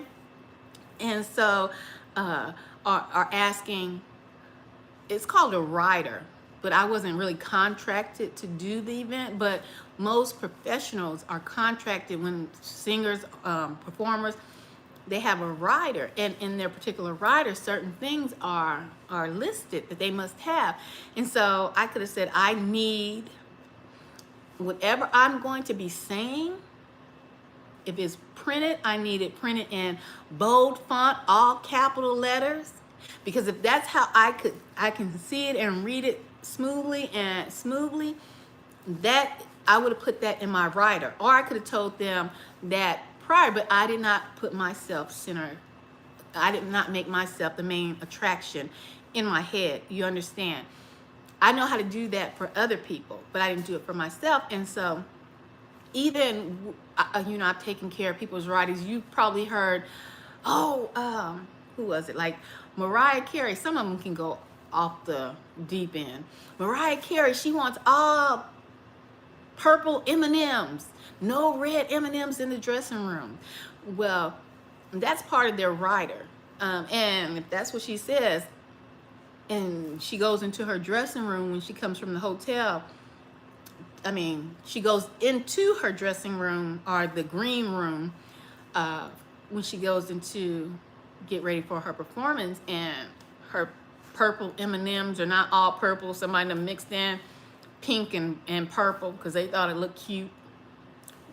Some staff member said, "Oh, that's gonna look so cute, pink and purple." I don't know who put just purple M&Ms. Oh, they's just so plain, girl. Let's jazz it up. Put a little pink in those M&Ms, cause that's gonna. Ooh, look how pretty that looks now, purple and pink.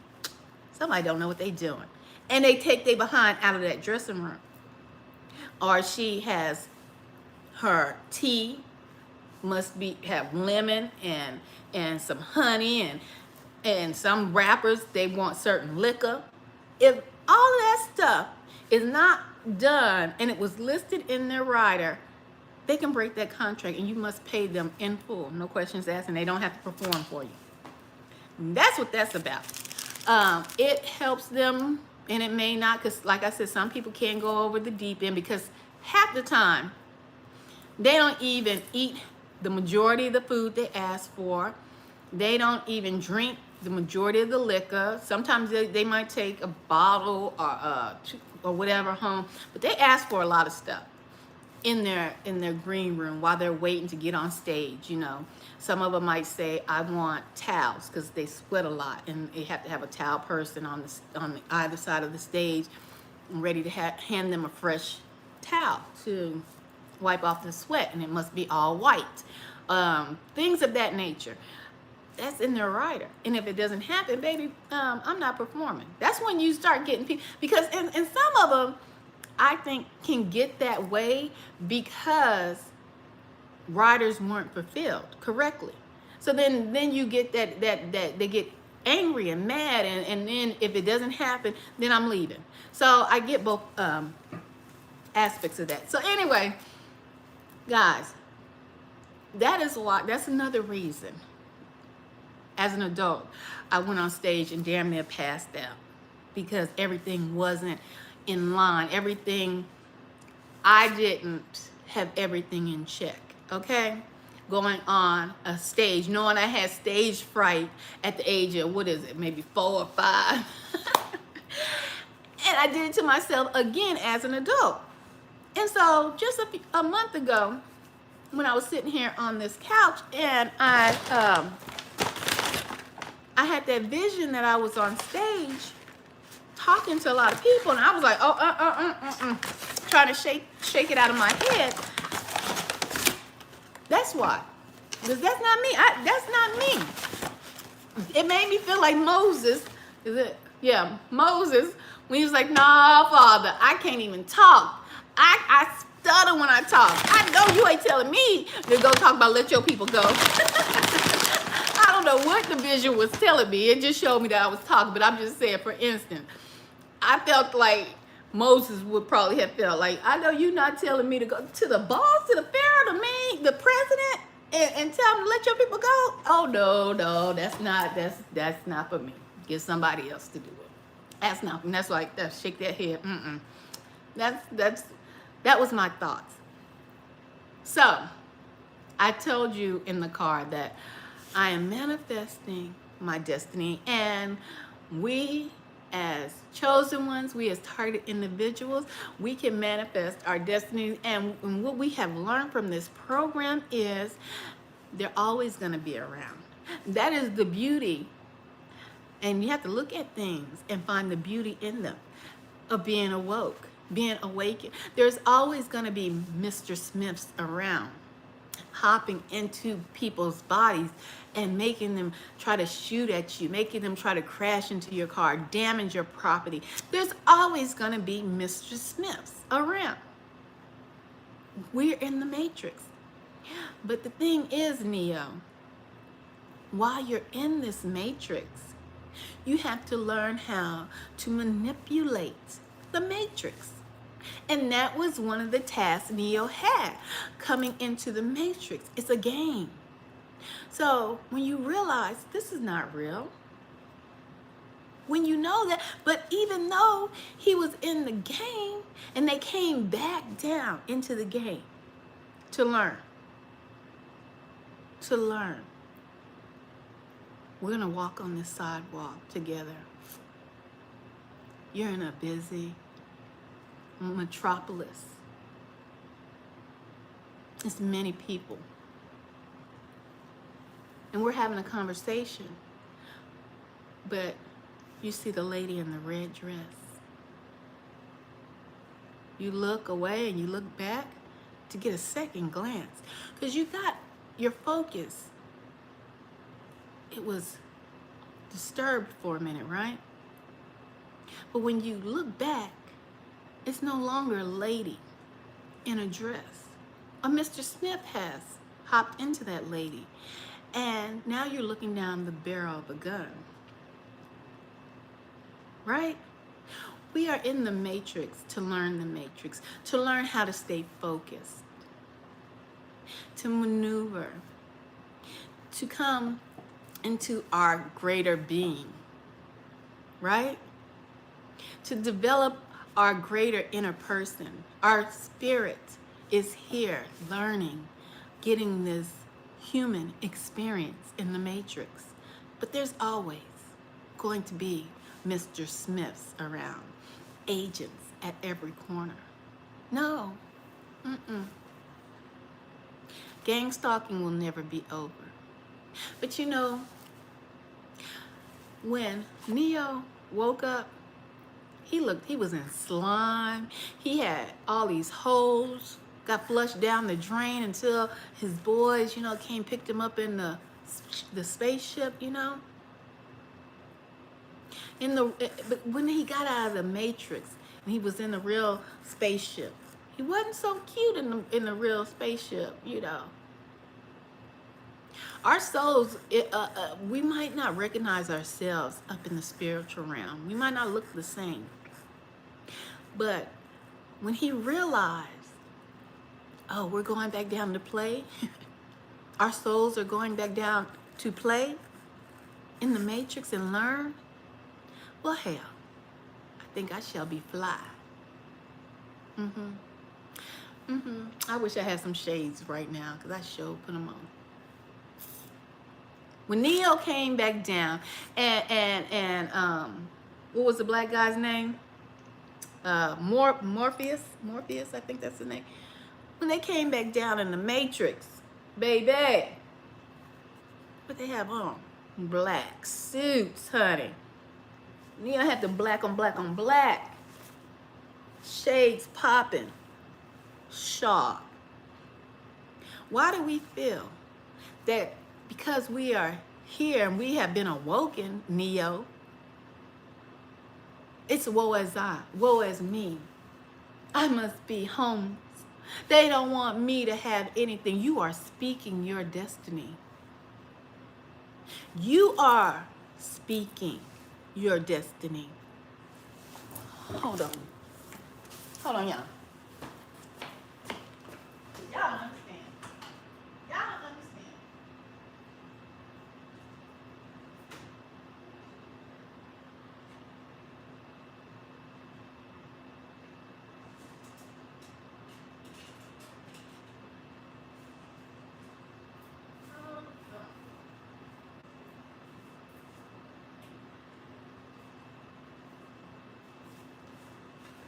My dog, my camera is about to go dead.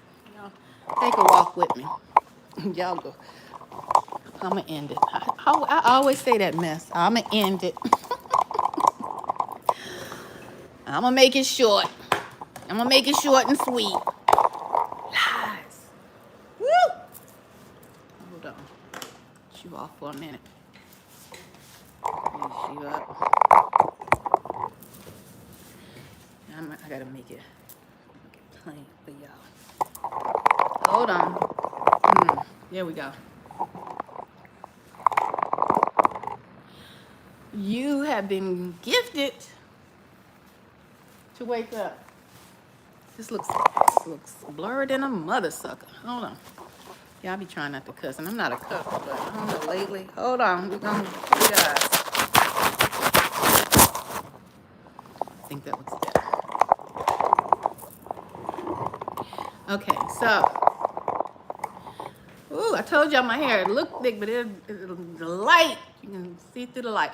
Okay, so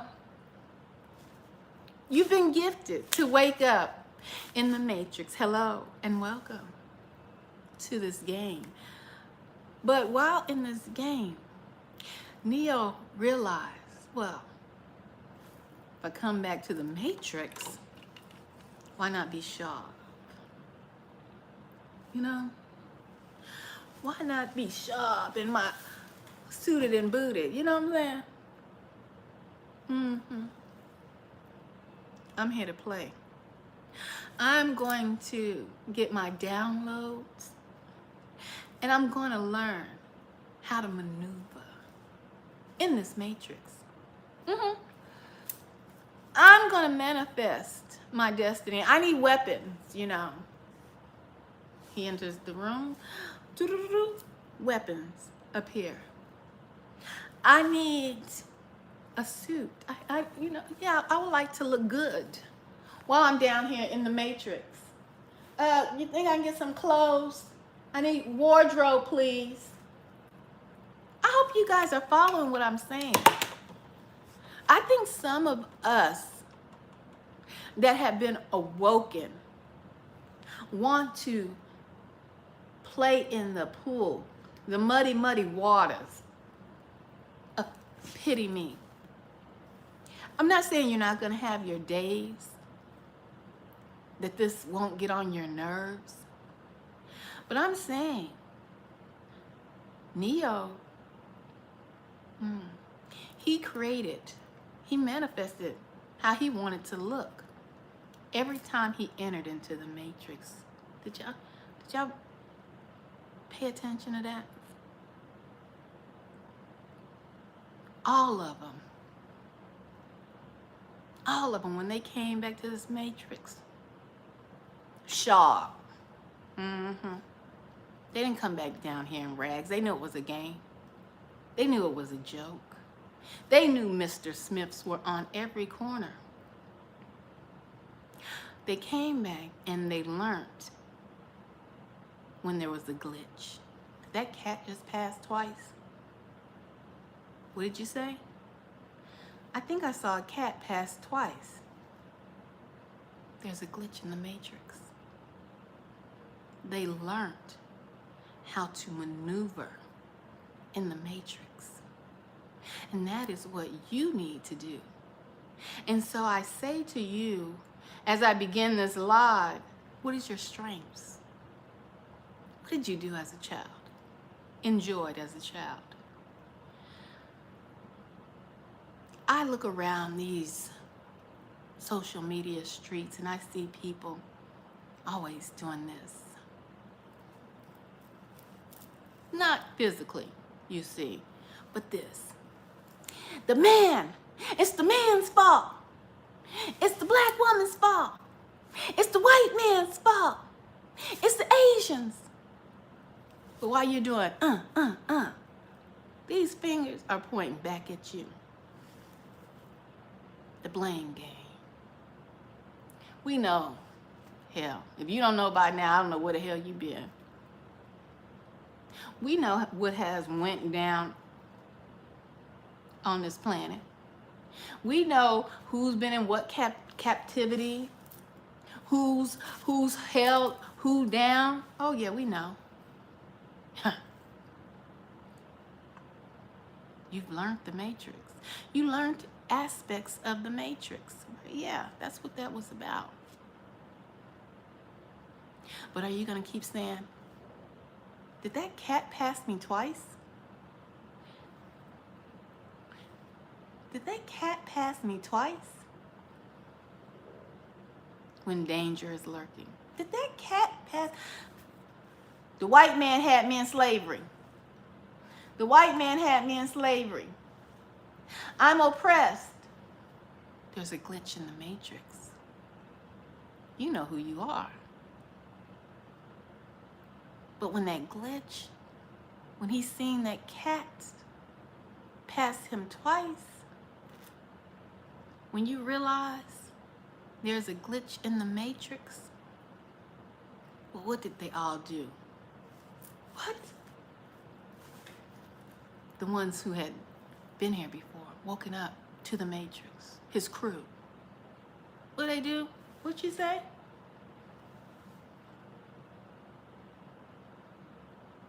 They knew how to react and how to get out, how to maneuver, how to pivot.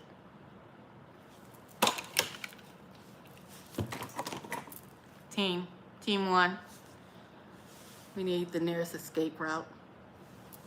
We need the nearest escape route. I got you. Hold on. Where is it at? Mio's lost. I seen a cat. It passes twice. He's still worried about the damn cat. They on the phone. We need the nearest escape route. Yes. The phone will ring it. Okay, let's move. Up the alley, down the wall. Climbing down the walls. In the walls. Shh. Hear anything? No. Keep moving. Shh. Dang it. Whew. Agent Smith, let's go. Drop. Shh. They're moving through the matrix. Gang stalkers are on our ass. They're following us. Ring. Ring. Hello?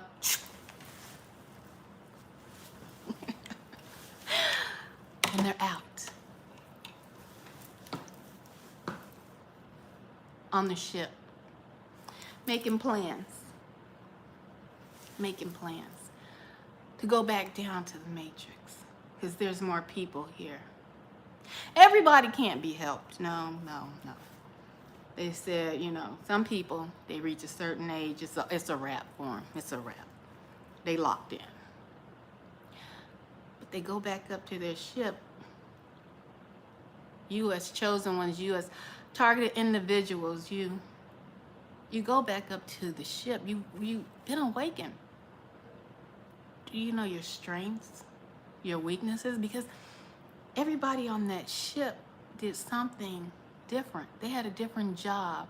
I wish I knew all of their names, but some of them worked the downloads. Some of them had their different aspects of what they did and how they handled themselves when they made it down, when they came back down to the matrix. Teamwork makes the dream work, right? I'm going to show y'all a shirt that I had bought before I get out of here, and I found it so funny. I got it from one of my stores, and I'm going to tell you how manifesting things comes to pass. So hold tight. Y'all look at my cup.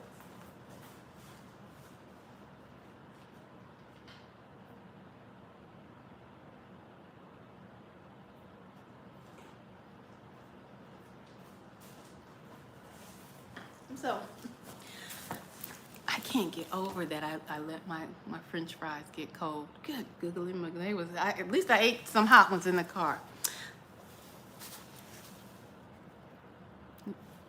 I'm going to end this. I want you to pay attention to what your strengths are, because they're going to help you maneuver in this matrix. I was shopping. I shop wherever I want to shop. Goodwill, wherever it is, because I know I have champagne taste, and sometimes on a beer budget, but I know, I just feel in my soul. I come from royalty, but that's a whole different live, y'all. That's a whole different live. I'm gonna show you this shirt. This is such a cute shirt. And the shirt, isn't that adorable? I thought I'd get that for work. Picked up the shirt. I said, this is so cute. Can y'all see the ticket on this shirt? Goodwill. Goodwill. And this, it wasn't no $6.99. You know, sometimes Goodwill, they have specials, right? Sometimes whatever the ticket, it might be half that price. I said, this shirt is so cute. You know, but the day I got this shirt, because I had to do more business other places. This is, to me, I mean, y'all let me know if y'all like it. It's cute. After I show you something on this shirt, put an emoji in the chat. I bought it, as you can see, because I have it, because I thought it was just a cute shirt from the Goodwill, because I can put stuff together, baby. I know how to dress. You would have never, had I not showed you this shirt. It is a name brand shirt. Yeah. And a new apparel approach. Let me show y'all something on this shirt that might blow you away, because it blew me away. You see, this shirt looks like it has just polka dots on it. Just polka dots. I can't recall if I got this shirt before I had the vision or after I had the vision. Because I said it was like a month ago that I had the vision. Hey, Desi. I can't say, but it was around the same time that I bought this shirt. I'm just showing y'all the shirt because it's simply just so cute to me. Embroidered in gold. It's not black. It might look black, but it's a navy blue, it's a royal color. Do y'all see what's on that shirt? I'll wait. I must put it close. Can you see what is on the shirt? I don't see anybody putting it in the chat. Do I need to point to it? I want somebody to see it first. If you see it, put it in the chat. Hold on, let me check the chat. Nope, nobody put it in the chat yet. Hold on, I'm gonna put it up here one more again. I'm gonna put this shirt. Yes, indeed. Yes, it is, D. Yes, hold on. Let me see. Maybe that one was upside down. Let me see. Let me do this one. Over here. Right here. Oh my goodness. I had the perfect one. Okay. They're all over the shirt, guys. Right here. It's a rabbit. It is a rabbit. If you're watching this live, you meant to be here. If you are viewing this live right now, or if you view this live later, Neo, I am talking to you. You are meant to be on this live at this present time. And what I need you to do, I need you to follow the white rabbit. The Matrix. I need for you to follow the white rabbit.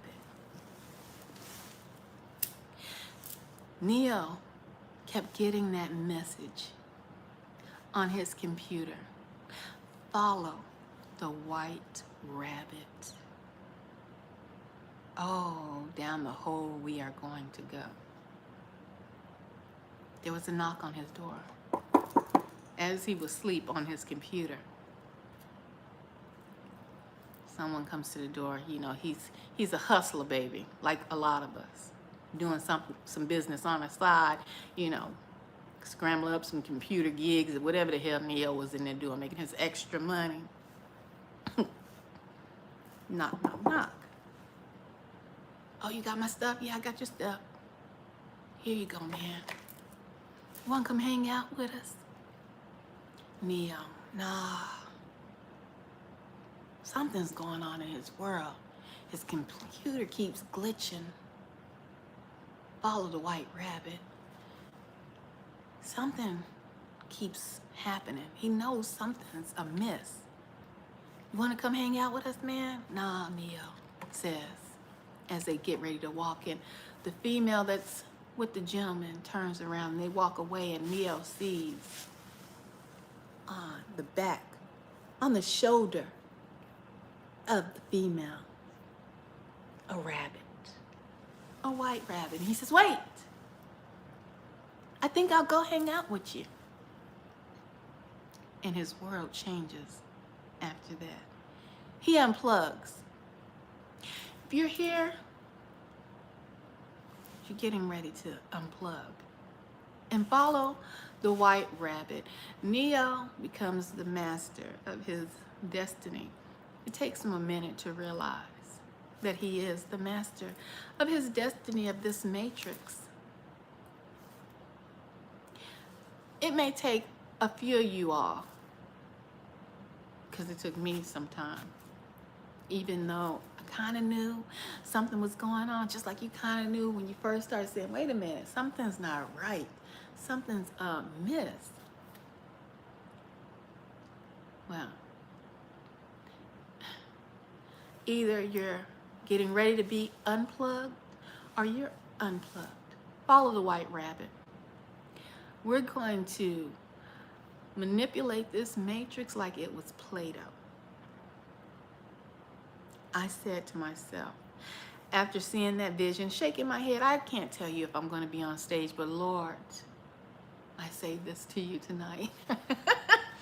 I don't know what I am to say. If that is the destiny that the Most High wants me to go in, I don't know what it is, I will say. But I will say this. I would ask that I would have somebody like Aaron. Somebody like Aaron who spoke so very, very well. You see, because the Most High said, no, you're going to do the mission that I said that you're going to do, but I'll give you someone to help carry out your mission, right? A lot of us, a lot of you may think that you can't do what you think you're supposed to do, what you have the feeling in your heart to do. I say, ask for assistance, because the Lord knows. If I'm to be up on a stage, I'm going to need some assistance. I'm going to need some extra motivation, you see, to overcome that which the Most High says. I give you not the spirit of fear, but that is some form of fear for me, that stage fright, to go on a stage. And why would the Most High, knowing that's not my cup of tea? Ooh, these Alice in Wonderland little nuances or something else coming out. That's not my cup of tea, would give me a vision and show me that I would be on a stage in front of, I don't know how many people, but it was a lot of folks.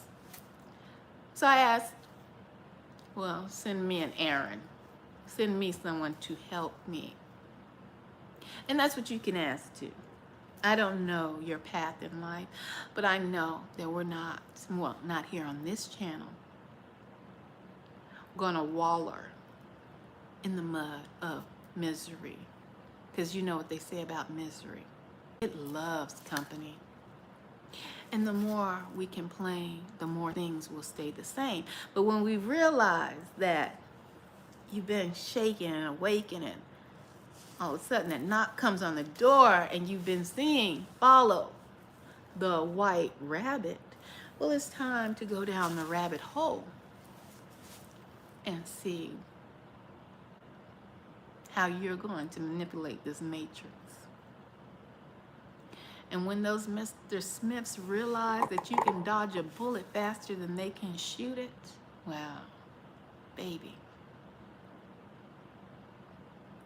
you are the one.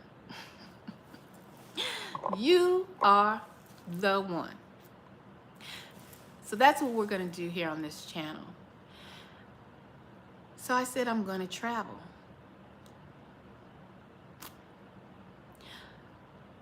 And one of the words that came out of my mouth was, I'm going to go to Egypt. I want to see Egypt. I want to see where the Hebrews were. I want to see these monuments that were built. I want to go to Jordan, the Jordan River. Yes, I know it's not time for us to go to our homeland, but I want to go and visit and see for myself the Wailing Wall. So I said that about a few days ago. And I wish I had took a picture, but most likely I probably tomorrow when I go to the store, I'll take this picture so that it can back up what I'm saying to you today or tonight, this evening. I say, yeah, I want to see Egypt because there's so much to the Bible. You know, we've gotten pieces of the Bible, but there's so much more. And as I was in the store, I'm talking about confirmation now. Because a lot of so-called Christians or people are doubting Thomases. They always need confirmation of what they think should happen or the premonitions that they've had. They need the confirmation to, you know, make it feel real, solid.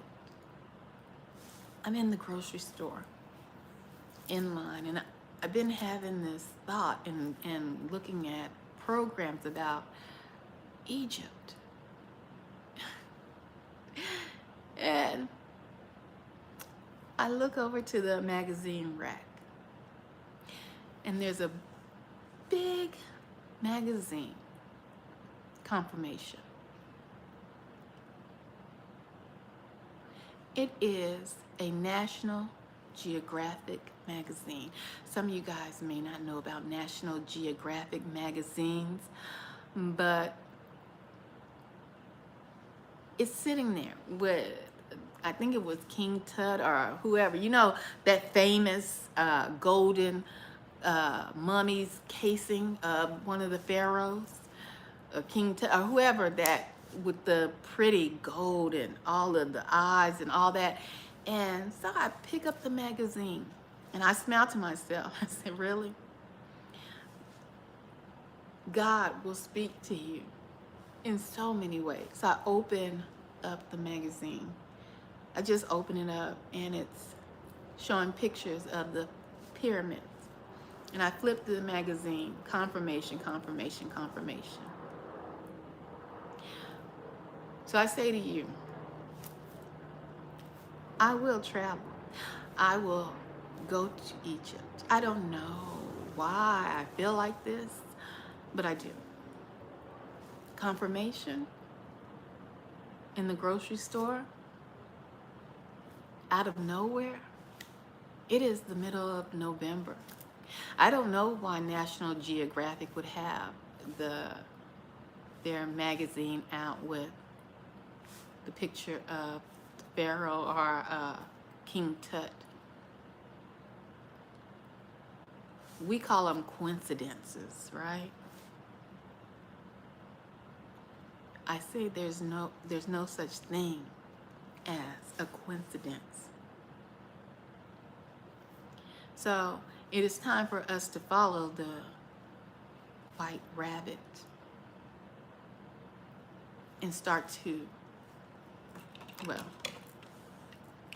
get unplugged and manipulate the matrix like Neo did when they came back down and realized this is a game.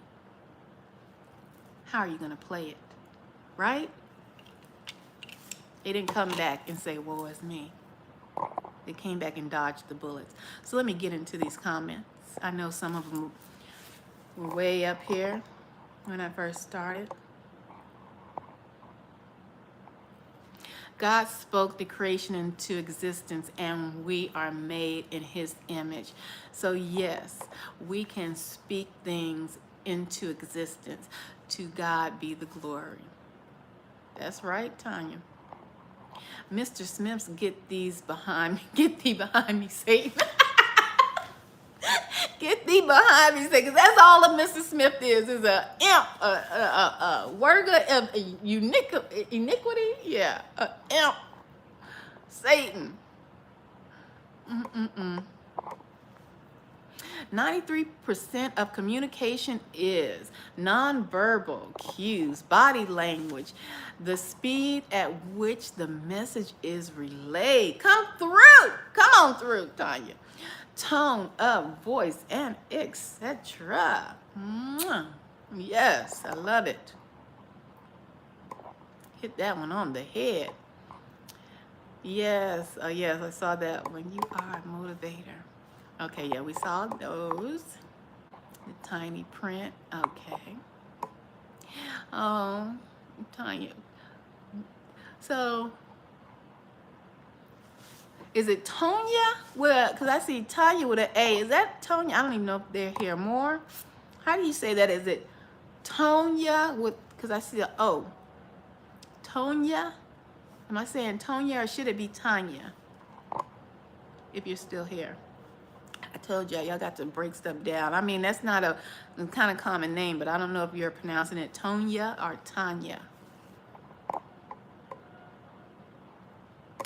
right. Some of y'all went bye-bye on me. It's cool. It's cool. Healing by the same spirit to another. Okay, so these were the gifts. The gifts of tongues. Oh yeah, they get into all that. Okay, the gift of discernment. That's the one I was looking for too, Tanya. Tanya, you got to tell me how to. If I'm saying that right.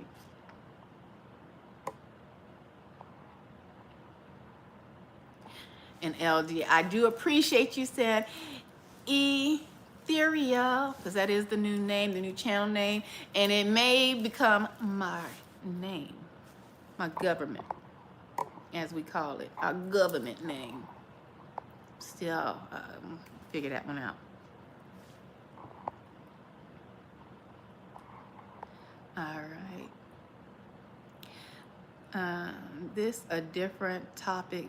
Sorry, but what you eat today? I ate some cold fries on the way out. That'll be the end. Yeah. I went to get some Wingstop. I didn't want any chicken. Lord, no, I did want the chicken. Let me not lie. I'm winging myself. That's so funny. I'm winging myself off of meat. I still eat some meat, but I'm trying to eat less and less meat.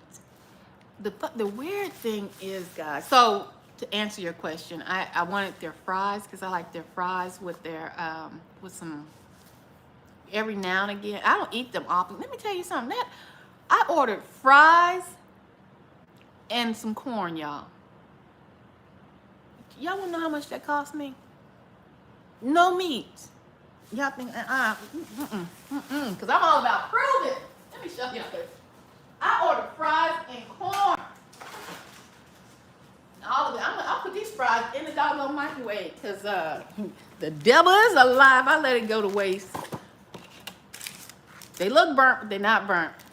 This is what I ate tonight. Supposed to ate tonight hot, but I done ran my mouth and it got cold. I didn't get the price of the doggone. I ordered fries and their spicy corn. This corn be on point because I said, like, I'm not trying to eat any meat. That corn, if you haven't had their Cajun corn, is on point. Honey, that was gonna be my dinner. Them folks told me and then they hold on, let me get the first. I have the receipt. Can y'all see my where the receipt at? It might be in the car. Hold on. I ordered two corns, if y'all can see way back here. And some dipping sauce. Look my doggone receipt. Hold on, y'all. I don't know. When I deal with the doggone receipt, I have to be more careful. Hold on, y'all got to see this. Hold on.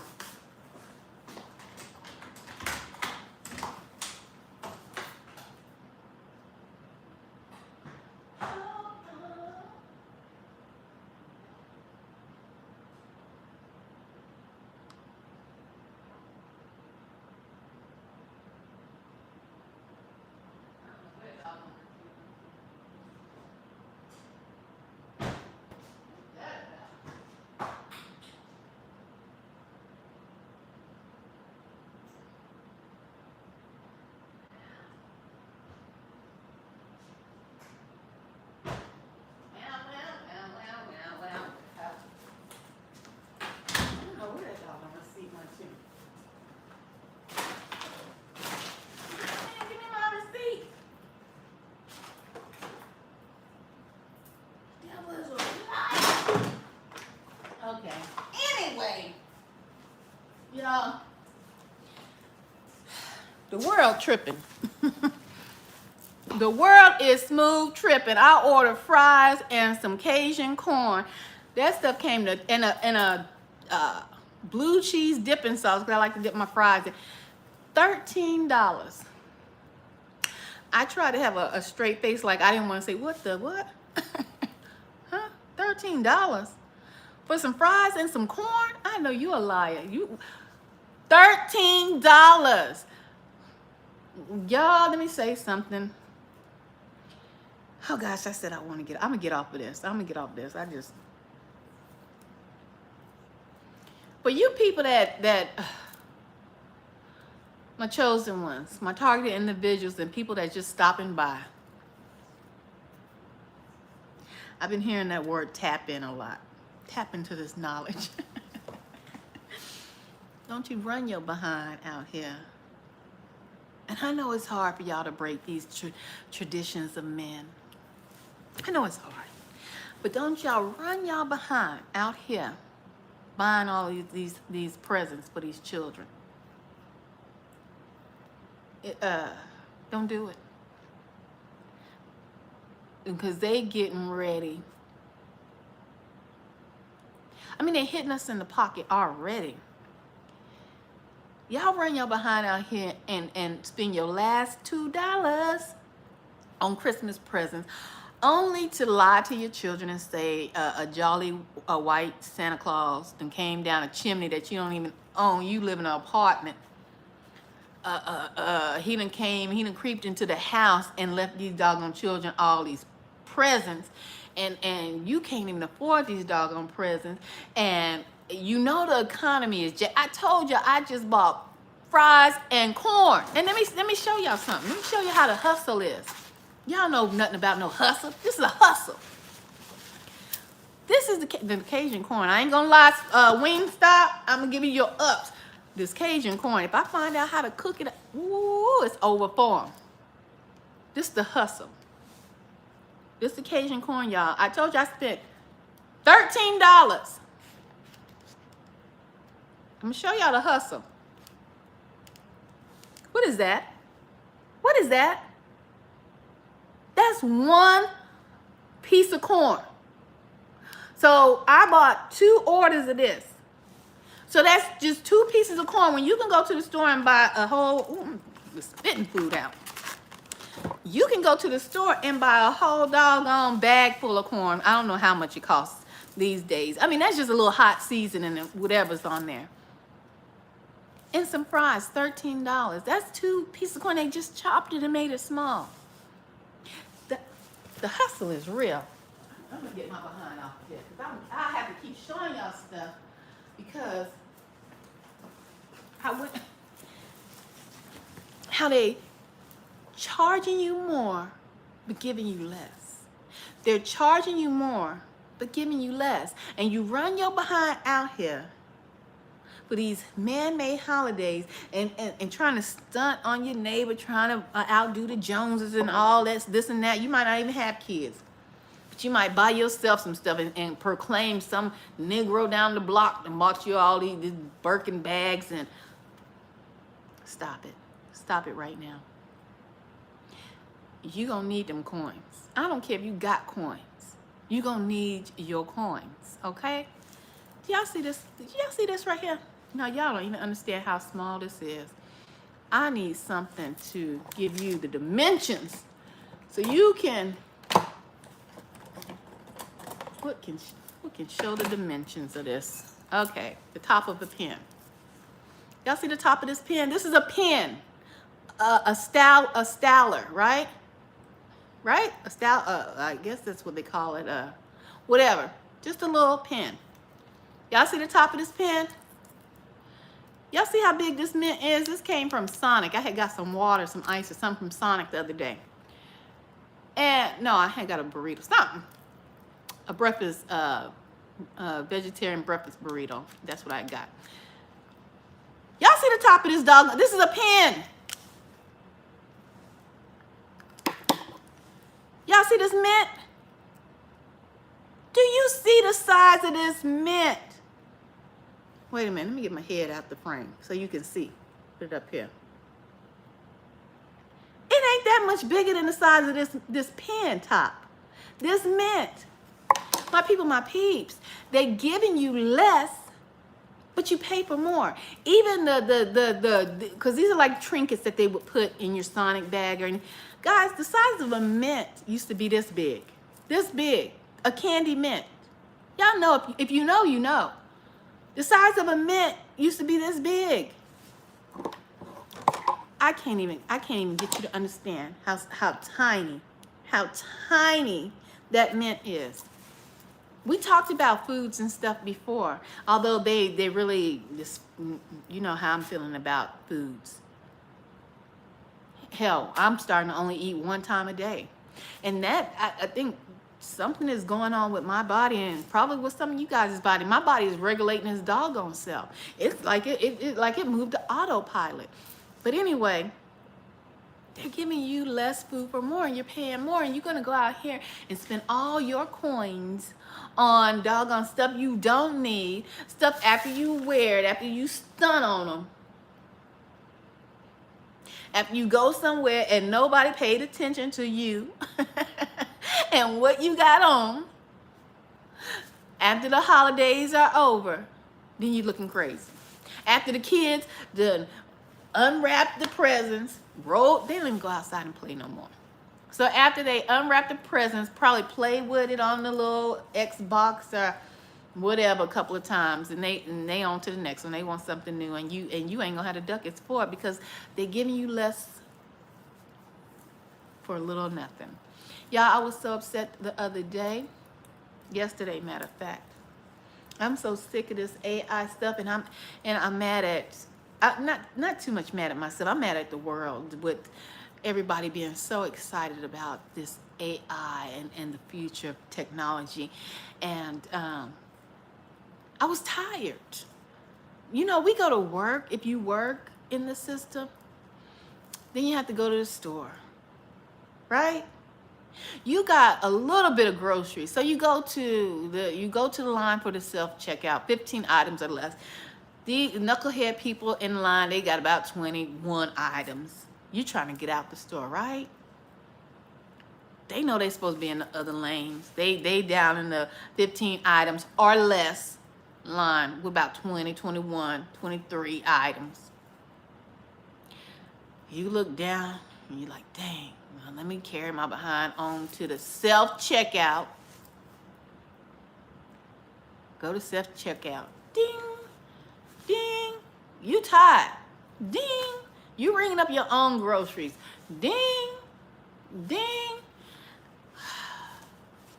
Hey, how you are in class. You are in training. You are onboarding for another company. You didn't sign up to work for Walmart. You didn't sign up to work for Pop Shelf, because in Pop Shelf, they hold checkout is self-help, honey, and it's a cute store. But they hold, if you use cash, they might have somebody to help you.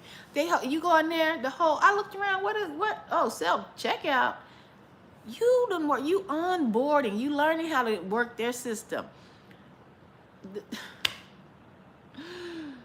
These devils and imps, these Mr. Smiths done put in the system, bump you. Yeah, you were a slave in the system, and we gave you help when you went and got the groceries that we put into the store, and we gave you a checkout person. Now we cutting back on this checkout. We lied to you, talking about this technology, but we making you do all the work, even more work. So you get off work, go check out your own groceries. Bing, bing, bing, bing. Now you fall in a damn sleep. Bing, bing, bing. You learn how to work another system. Hell, if you go put in an application, you need to tell whoever. If it's at a store, if they say, do you have any experience? Wait a minute. If they ask you, do you have any experience working in any retail store, you better tell them hell to the yes. I go in and I buy my own groceries in self-checkout. I have customer service skills. I smile at the people when I walk out because they want to see my receipt, but they don't ask me to see my receipt because they done stood over my shoulder and watched me check out. So I give a little fake smile. They give me a little fake smile. My customer service skills are on point. I walk out. I get into my own car. I get down the road. And now this is what happened to me. After I checked out after working, tired, got to get my own groceries, lug them to my car, take them in the house. I get a charge. I didn't order no app. What is Apple Pay talking about? Oh, they a lot. That's why y'all about to be. Y'all gonna see. They want to go to this digital money so they can manipulate the mess out of your money. Manipulate the mess out of you. Whip you with the bat, okay? Not a whip, the bat. Oh, no, Apple Pay. No. So I go to, because I get alert from my bank. All my coins count. Alert. Oh, hell, what is this? Oh, no. Let me get this number, dial it up. I get the number, dial it up. It was a man's voice. I was shocked. Hello, you have reached Apple Pay. If you need assistance with a overcharge, man, I was like, oh, Jesus. Oh, my gosh. Oh, my goodness. If I could only put my hand through the phone and whatever operating system I'm using right now, I could choke it. But it's AI. It's not, it's AI. It's not real. I listen to all the prompts. Y'all, I want to talk to a human being. I'm sorry, I did not hear you. If you want this, press 1. I want to talk to you.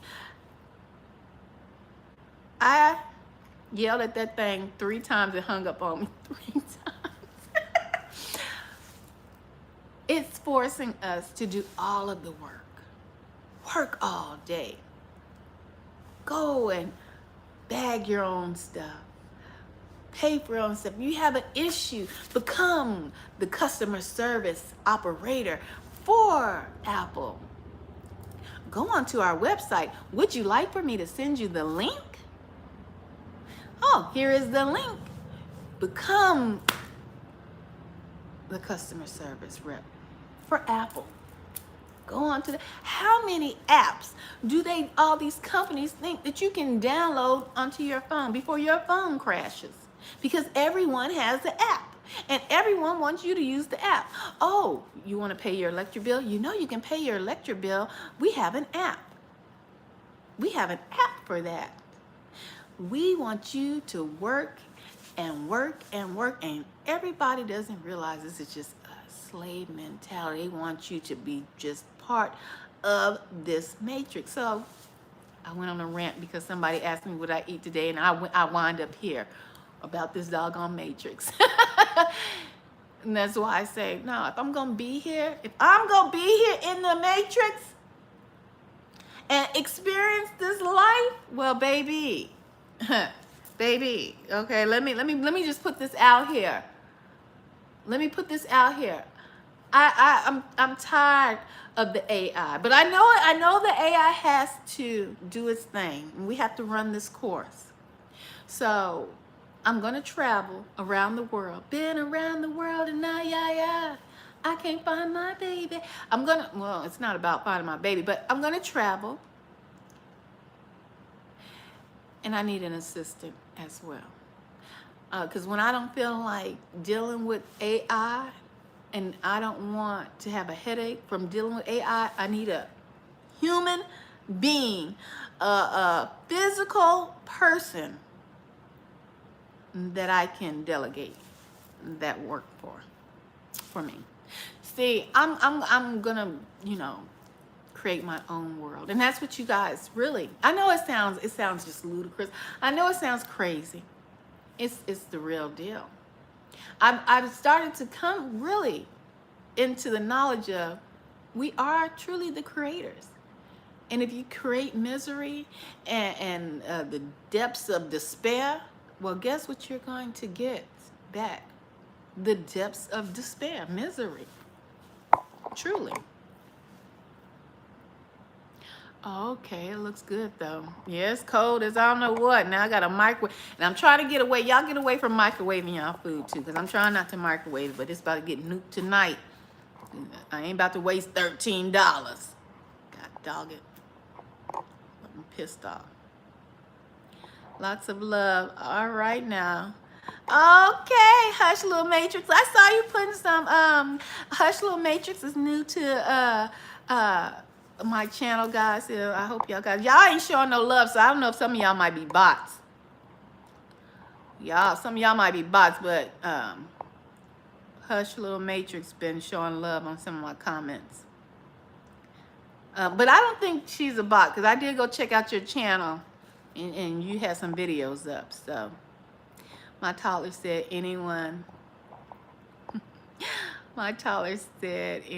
that buys her a present is Santa.